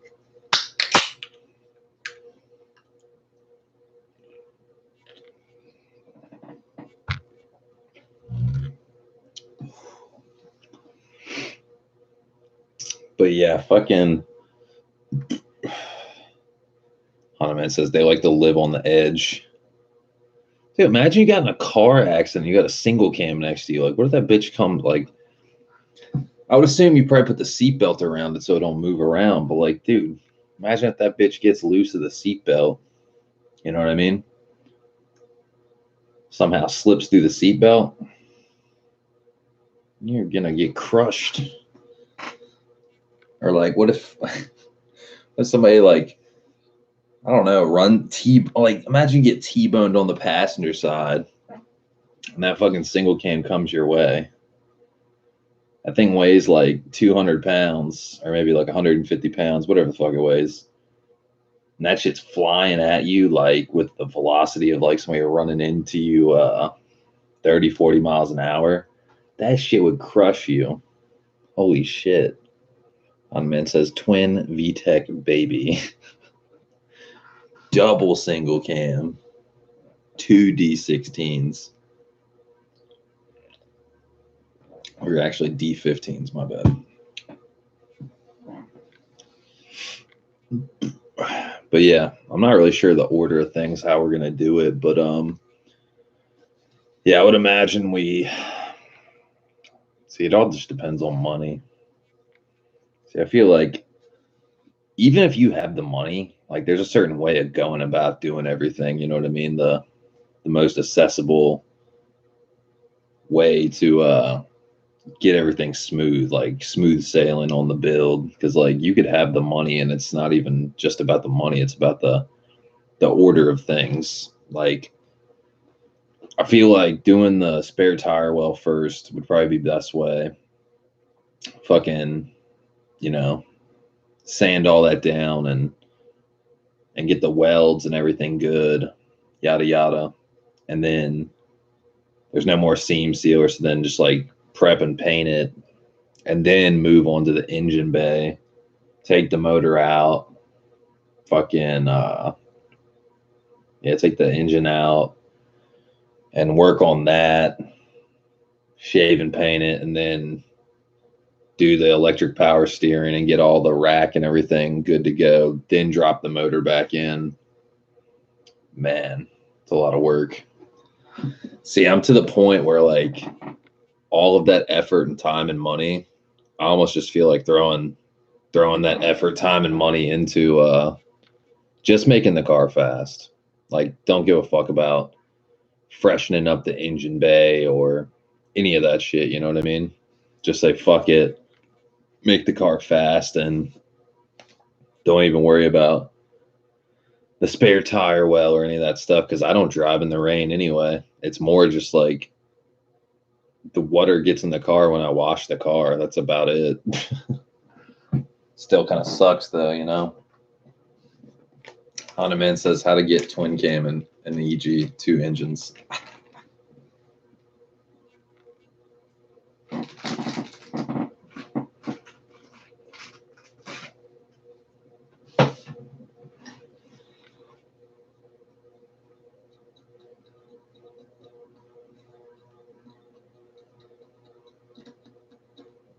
Yeah, Ghost Boy Aki. I was watching that fucking Guncast.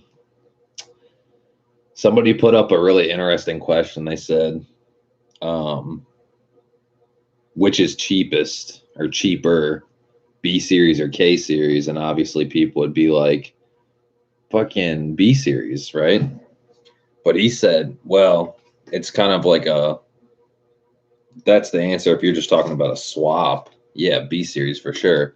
But then he said, if you're talking on a competition level of racing, K series is cheaper. He's like, think about it. He's like, you got to work so much harder to make a B series all motor setup fast. He's like, if you want to get like 250 horsepower out of a B series, you're going to need pistons, you're going to need rods, you're going to need cams, you're going to need new valve springs, you're going to need a head package, you're going to need fucking big ass intake manifold or ITBs, you're going to need fucking custom header, 4-inch velocity stack. So like he said, K series on a competition level is cheaper, which is very true, because you could take a stock K and put damn near, you know, you don't have to fucking do rods and pistons or anything. You could literally just do like cams and like, you know, mild work, and it makes more power than a B series, you know, for sure. Hanman says, dude, just give a little more fuck. Wait, just give a little more fuck. Don't go overboard with the paint and stuff. Yeah, I feel you. It's kind of where I'm at.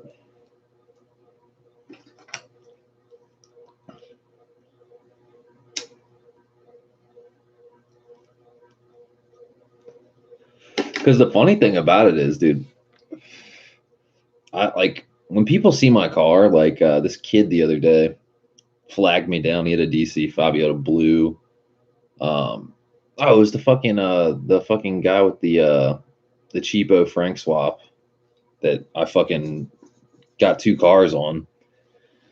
Like I saw him the other day, and he fucking flagged me down. He's like, "Yo, what's good, dude?" And he's like, "Pull into here, pull in this gas station."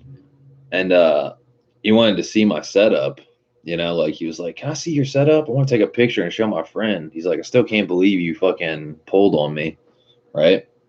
So fucking I popped my hood and he was like, "Yo, this shit is so fucking clean." Like he was like asking me, he was like, like, have you like painted this engine bay? And I was like, no. I was like, this is the original color. He was like, damn, it's so much cleaner than mine. He like opened up his hood. His shit looked fucked up. Like I thought my engine bay looked a little rough, scratches on like the fucking radiator support and like all the frame, But like, nah, his shit looked like really, really old. And my car's got more miles than his on it. And I was like, what the fuck?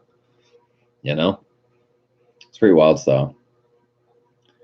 But yeah, fucking, that's kind of where I'm at. Like, I'm like pretty hesitant on taking the car apart again. Like, I don't know.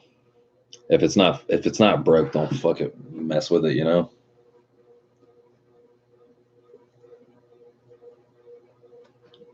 I mean, eventually, maybe one day, but yeah, it's kind of where I'm at. I'm still looking at these fucking people loading a single cam into the passenger seat of an EG hatch. That shit. To work, I was out here till almost 10, and same with last night, so I got pretty far. Let me show you what I got here. So I got all the core support that I need filled, and obviously patched up, so I'm just gonna have to sand that back. I gotta still flatten out that hole there, sand that, stitch welder all along there. I got a bunch of holes I gotta fill because I haven't been using the grinder the past 2 nights. That way I can keep the noise level down, don't piss off the neighbors. But cut up there, that took forever. All the seam sealer on the firewall, it's all good. So currently, that's the other thing I got to do today is pull the brake lines. I talked to Robert at Hush Performance yesterday, so we're going to be doing some brake lines. Understanding kind of what we're going to be doing is all new front lines, and then cutting the rear hard lines here at the firewall, and then attaching his lines to those. So I'm just unscrew it from the prop valve here.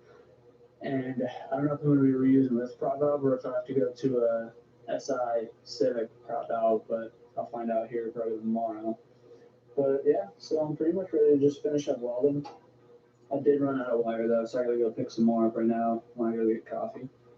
And other than that, yeah, basically just gotta finish the welding, grind all these holes down, and then it's just sanding at that point and the brake lines. I'm so exhausted already. I'm so exhausted already. Yeah, I second that. It looks like a nightmare. Hopefully I'll be satisfied. But yeah, so I'm gonna go get coffee. I'm gonna go get wire, and then fill these last couple holes. Start grinding everything down. Then I'm gonna move the car forward, pull the wheels off, get the fenders off. Oh, don't throw the welder off. The welder wire, whatever. But yeah, get the car pulled forward so I can get the wheels off, so I can get the brake lines out from the front, and so I can get the fenders off, so I don't ruin anything on all this work. And then clear the door so I can get the dash out. And yes, I'm wearing a crew neck now because it is chilly for one, and two,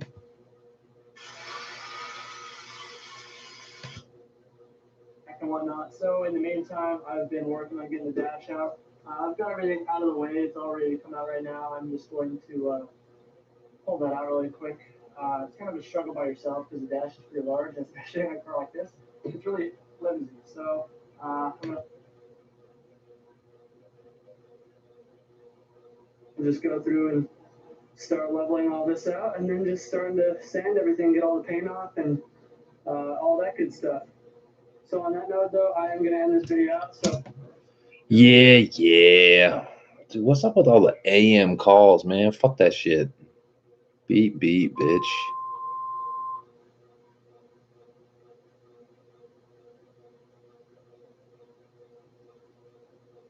Wait, what? Yo, what's up, everybody? Welcome to my new video. It's going to be a talking video today. I'm currently out on my holidays over in Florida.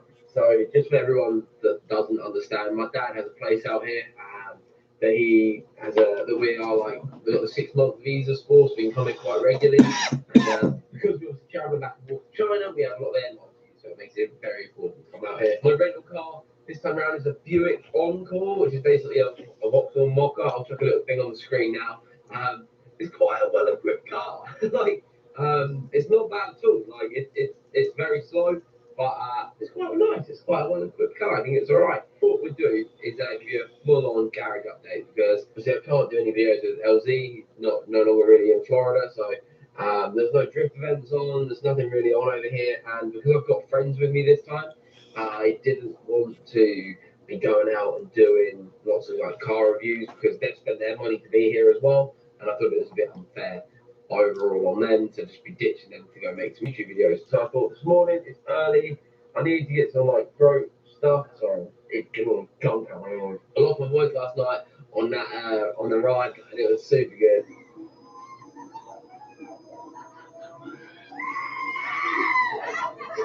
Dude, fuck And, that. My girl turned up today, so I want to. Dude, look at this. Look at this fucking. Hold on. Look at this fucking ride he was on at like some carnival or some shit. Fuck that. I lost my voice last night on that on the ride, and it was super good. Look at that thing. Oh hell no. Yeah, I'll pass. My girl turned up today, so I want to. That's how you die. Don't hit up at CVS to come and grab some bits. Dude, I'm all for roller coasters and shit, and even like big theme parks, dude, shit can go wrong. You can get stuck on a ride. That shit ain't no fun. I've been stuck at the top of a roller coaster for fucking for 45 minutes at the very top on the front row. Scary ass shit. Motherfucking some Steve Urkel motherfucker comes up there. He's like, "Hi, are you guys doing okay?" I'm like, "Dude, we're stuck on a roller coaster. What the fuck is going on?" He's like, "Yeah, so something went wrong with the ride. You're completely safe. But yeah, you're gonna be up here for another 20 or 30 minutes." And like, we're like, "Dude, get us off here right now." I was like, "Can't we just walk down the stairs that you just walked down? Can't we like get off?" And he's like, "Yeah, that's not on that's against protocol, because like what if you fell out or something, like yada yada." I'm like, "Dude," I was like, "let me off this motherfucking ride." So I don't really trust like fairgrounds. Like, dude, you know how quickly they throw those rides up? I don't trust it. Honda Man says 621. Yes, sir. Thought it'd be the perfect opportunity to give you a proper garage update. It just kind of fills you in on everything and kind of makes you really understand where I'm at, where my head's at, why there's not 3 or 4 videos a week anymore, etc., etc. So let's start off with the car that started the channel, which is the Civic, the EG6. So the EG6, where it's at now, I need a battery for it. It doesn't have a battery at all. And I thought, well, if I'm going to buy a battery, I might as well relocate it out of the engine bay and put it behind the driver's seat. So I'm going to buy an Odyssey battery cage for it very soon. I just need the money. Like, I don't want to just spend all this money on cars constantly. I have a little list now. I know everything. On man says BRB. Yeah, do you think, man? Stuff we can do that.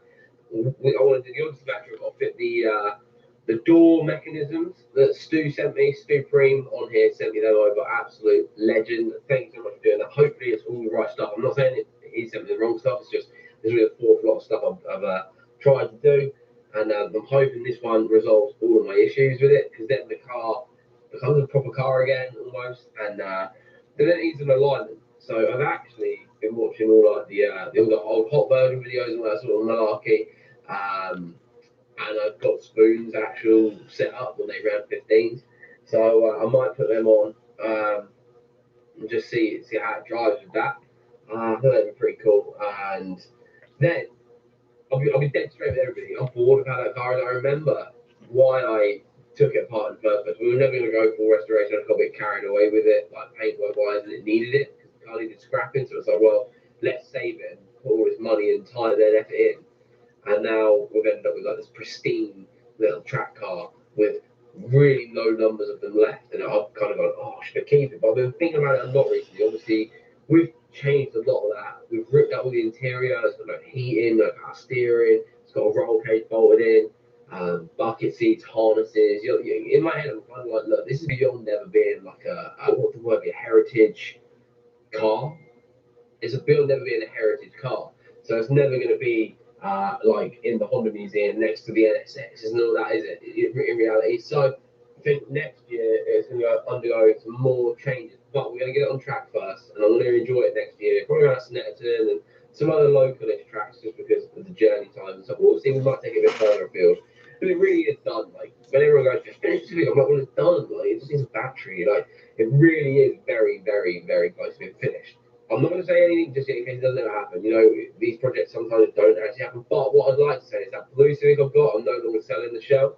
And we're going to end up putting the B16 and the gearbox and everything from the EG6 into that blue one eventually, which then leaves the EG.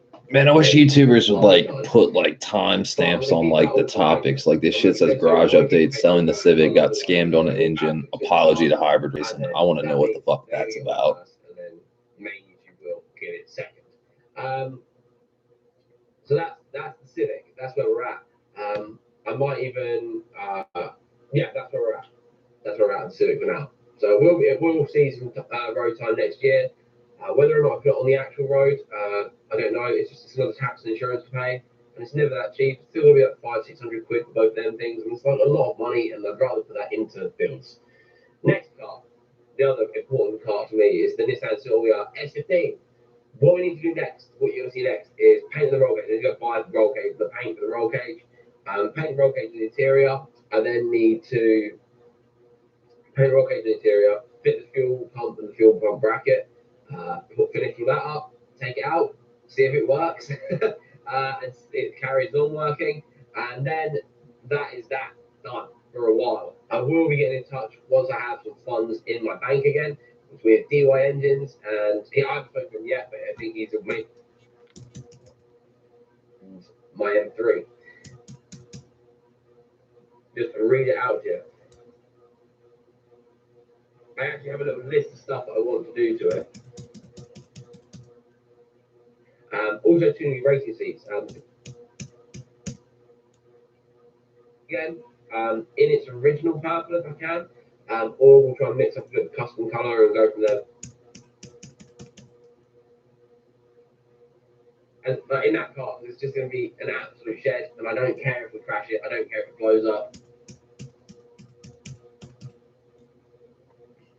The problem was the bolt that mounts the back end of it, I think, had snapped off in it. So that wasn't our fault. It was from the chap that I bought it from. He's trying to me 30 quid, even though it cost me 70 to fix, but he's got something back, I guess. But that was annoying.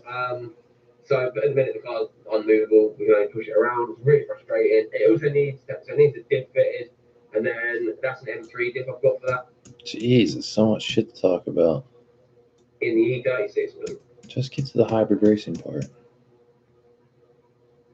Then I said to them, they agreed that through this, that they, because it was also a sponsor deal or whatever, I paid for the gearbox casing, which I then bought one and supplied them with, and then paid additional money for a gearbox that I broke because it had been covered in battery acid in my defence, but I gunned it over and it cracked it. So I paid for all of that, and then I basically was waiting for another engine. They were like, "You'll supply another engine," and I got photos of an engine. And they were like, "Yeah, this engine is going to be yours." So I was like, "All right, cool, sound. I'm making this up." Get to it. All my money back, and by this point, I was absolutely raging, as you can understand. Not only did I feel like he'd ruined a lot of stuff for YouTube, it like hurt me that I was that disrespected, not just as like a YouTube or whatever, but as a friend, as a customer, I wasn't happy. So that's the blue one.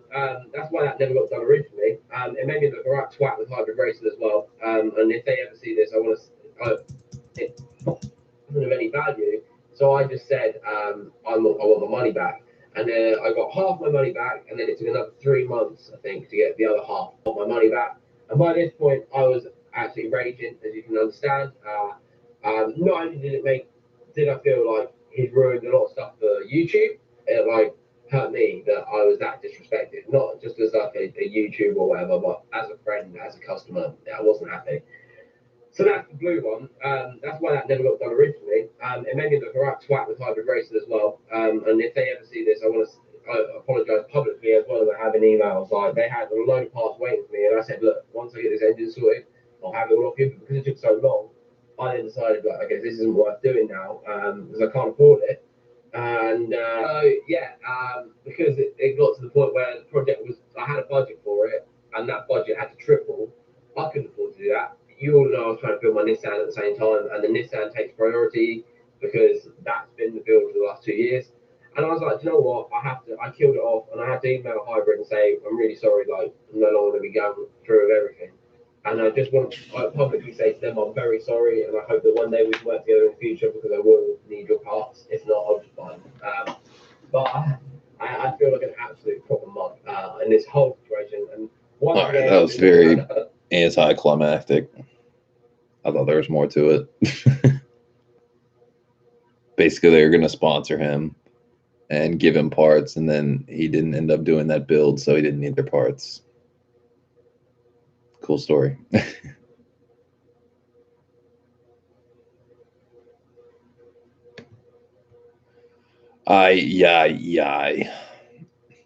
Oh, also, I want to give a big shout out to Brian Johnson for commenting on my idle air assist delete video. That was really hard to watch. Horrible editing. Could have cut a lot of parts where you're not doing or saying anything. Let's see, what's it say? This motherfucker read a lot. He said, could have cut out a lot of parts where you're not doing or saying anything and made the video a bit shorter, especially most of the time-lapse parts and when you're messing with the camera. The background music is very annoying, trying to hear what you're saying. This type of music is very distracting and causes a lot of unnecessary noise. I would have rather listened to wind noise. With all the racket and poor camera skills, it makes it really hard to pay attention to what you're doing. After 20 minutes of that, I feel like my head is about to explode. To which I replied, LOL, this is a video from almost 2 years ago, Brian. Pretty much when I was first starting out trying to create content. As for the music being distracting, trust me, the wind noise was horrible. Watch some of my new content.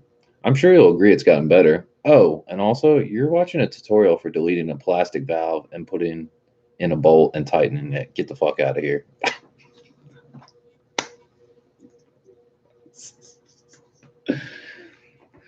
Yeah, he didn't reply back. I'm glad.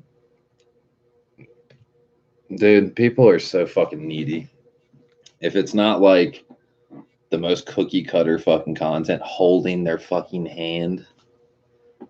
And here, you're going to turn the wrench 3 times. Oh, and here, you got to put this here. And next, we're going to do this. You know what I mean? Like, bro, you can see what's going on in the video. I take a fucking O2 sensor socket, take the valve off, put a plug in, and that's it. You don't even need a fucking video for it. Only reason I made that video is because somebody's like, yo, can you make a video of that? I didn't want to make that video, trust me. Somebody asked for it. So I found that to be pretty hilarious. Motherfuckers always need their hand held. What can you do?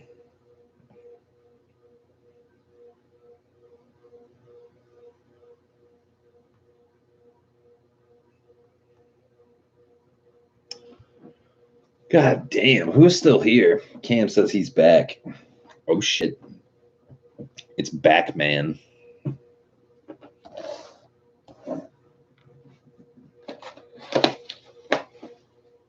Cam, did you hear that my new hate comment I got? 2, 4, 6, 8. Cam says just order a new pulley for the Charger. You know what, Cam? I really don't like you right now. Why you gotta do this to me, Cam? Why can't you just buy me parts? Ow. Keep my build going, Cam. I'll pay you back. Ow. God damn.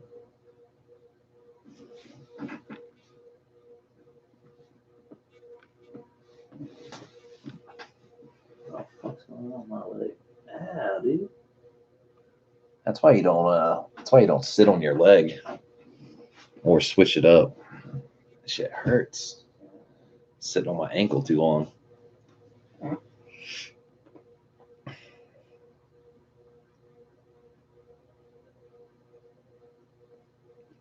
Yeah, Cam, I was reading got a 3.2 inch pulley, getting a 3-inch pulley.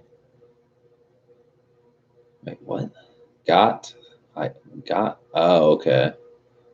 Wait. I thought it was so smaller pulley means more boost. Gotcha, yeah. Because it's smaller, lighter, spins faster. Haha. Yeah, I was reading my most recent hate comment. This man comments on the idle air assist delete video.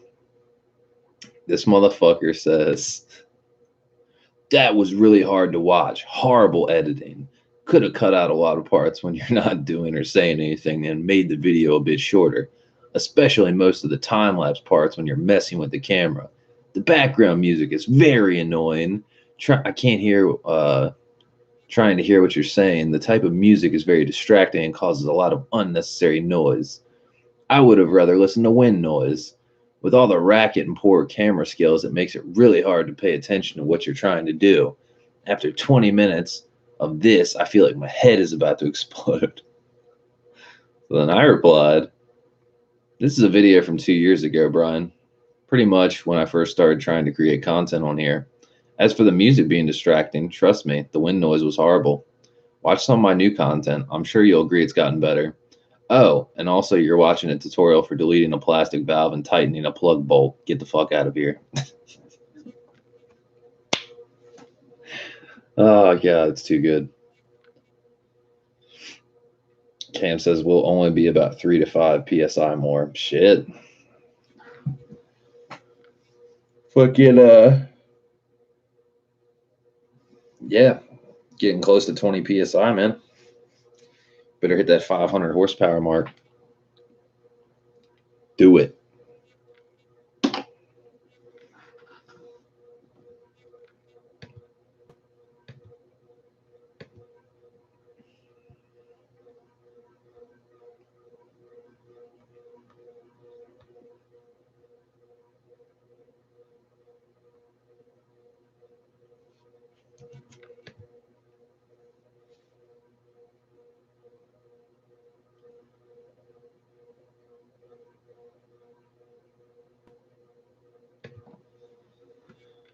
Ay.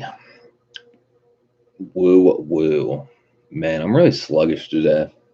I feel like going out and knocking out some work on the car, but I'm like, that's how I feel.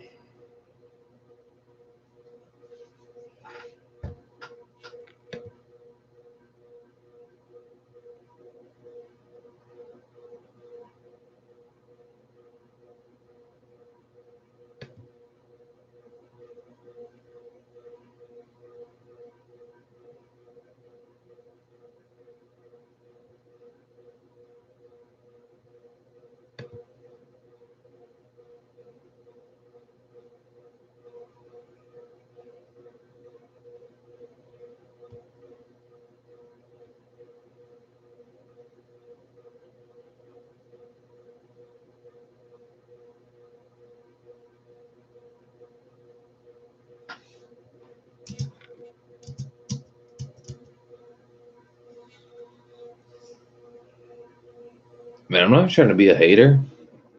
Look at these CE28s on this DC5. When you see them like that, I don't know. I don't like them as much. I think it's because those are 18s. But at the exact same time, something about it doesn't look right. Or it doesn't look as good as it normally does. I don't know what it is about them.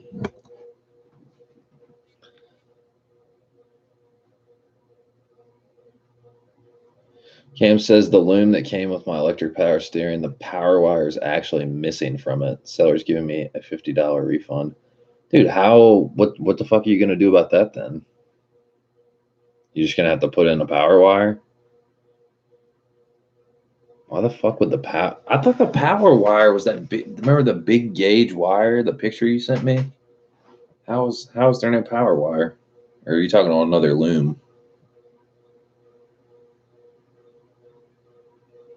Cam says get another loom. Fuck that thing. He's only giving you a $50 refund.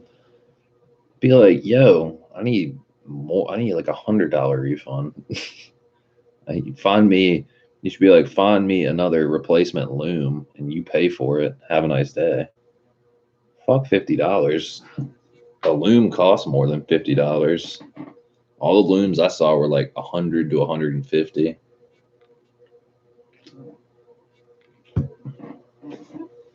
See, that's exactly why you want to get the electric power steering kit from like those people.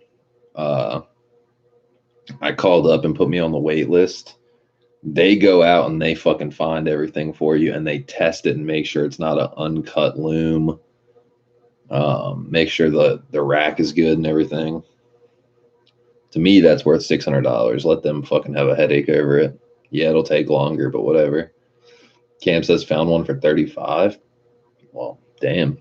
There you go. Make sure that one has the power wire.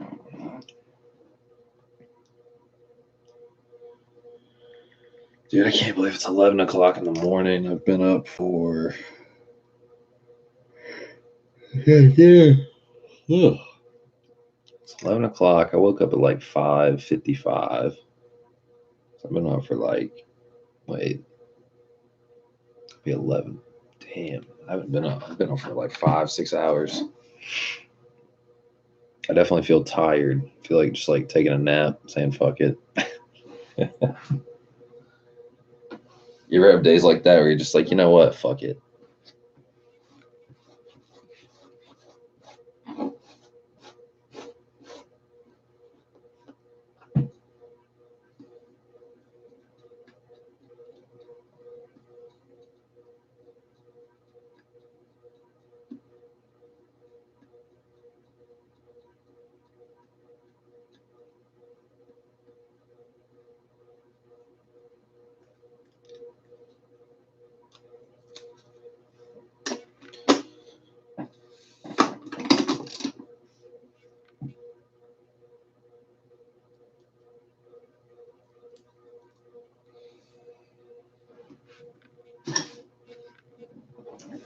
Yeah, I'm kind of at the point now where like, dude, the crazy thing is like I keep going back and forth on this like music equipment like part out. Oh man, it'd be so enticing to sell all this shit and just like have like 10 grand. That's where I'm at. But then I feel like I'm gonna sell all this shit and get my 10 grand and like put it into the car, and then like my fucking motor's gonna blow up or something crazy, or I just like need more money or who knows what. Then where am I at?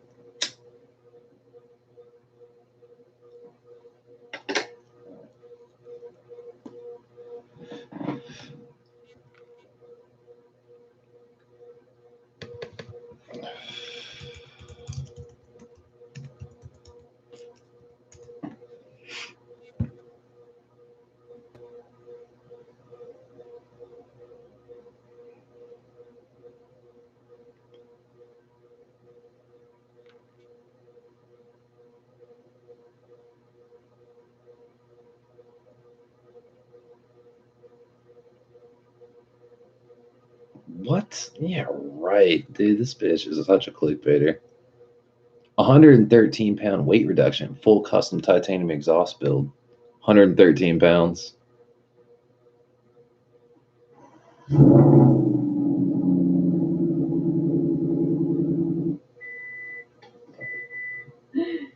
just kidding.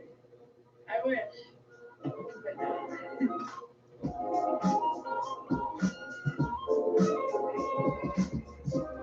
What's going on, guys? Welcome back to the vlog. In case you are new to the channel, my name is Amelia Hartford, and I like cars. Yeah, you really like cars. You like cars so much, you gotta go get your oil changed at Jiffy Lube.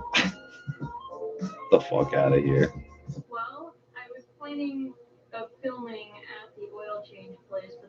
change was way too fast for me to film, but you guys may be asking. Dude, this chick is horrible.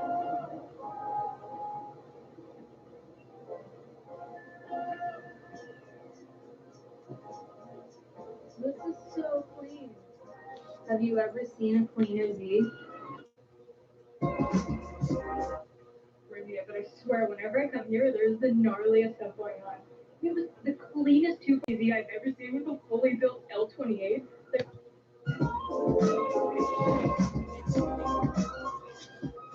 this out. Look at the amount of work he puts into this girl.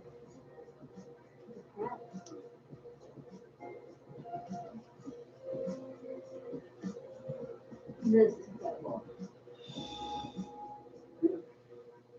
Yeah, which one do you guys have a flow through? What's going on? Look at that smile.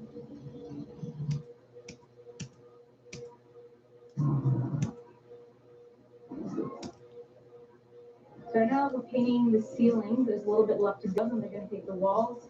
And they have yet to lay down the epoxy, but this is huge. This is huge. And the titanium welding alone, I'm like really excited. Hit your girl up if you guys want the custom exhaust that no one else will have. We should be good to move in about next week. Give 3 more days for the floor, 3 more days for the rest of the ceiling and the walls. So it's about a week, and I've also got a surprise in the works. Big, exciting things are happening. We'll be moving into the shop soon, or I will be. It'll realistically probably be another week or 2, hopefully sooner, but I'm going to try and get the ball rolling on the F13. Dude, these bigger YouTubers, I can't even speak. These bigger YouTubers make me want to fucking vomit. Exhaust for the GT350 that's in the garage right now. They're wrapping up the headers. They're going to be just full, but this is insane.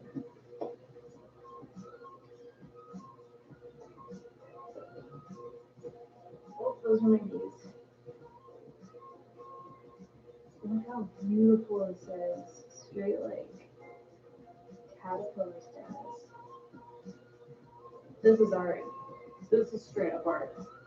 Also, how heavy do you think this would be? The stock exhaust, I gotta struggle with it. This is, I think you said 26 pounds. I could so be wrong, but it's super light. Like, look. I don't want to bring anything, but I'm saying to you guys. Like, the titanium welding they do here is, my knees, there's so many. It's insane. This is pretty short, sweet, and to the point. I'm just basically updating you guys on the shop. I got another change for the freight grade, and I'm gonna go do some mail time. All right. Good God. Where do I puke? Literally, that video, like, it says 100, like, it's so fucking clickbaity. It says 113-pound weight reduction. Then it's like, full titanium exhaust. You didn't save no fucking 113 pounds from an exhaust. You're right. You're right. That would mean, she said that fucking exhaust weighed 26 pounds. So she's trying to say the stock exhaust on a GT350 is like 150 pounds. I don't know about all that, Gina. That seems pretty exaggerated. Pretty exaggerated.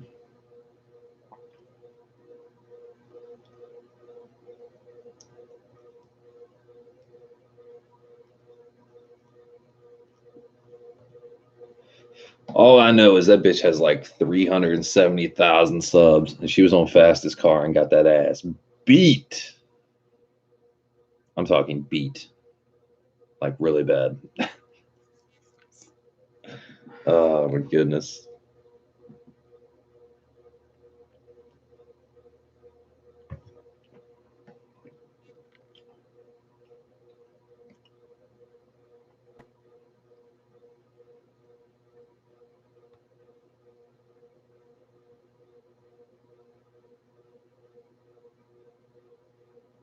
This man, Joe Rogan. Joe Rogan once did DMT 3 times in one day.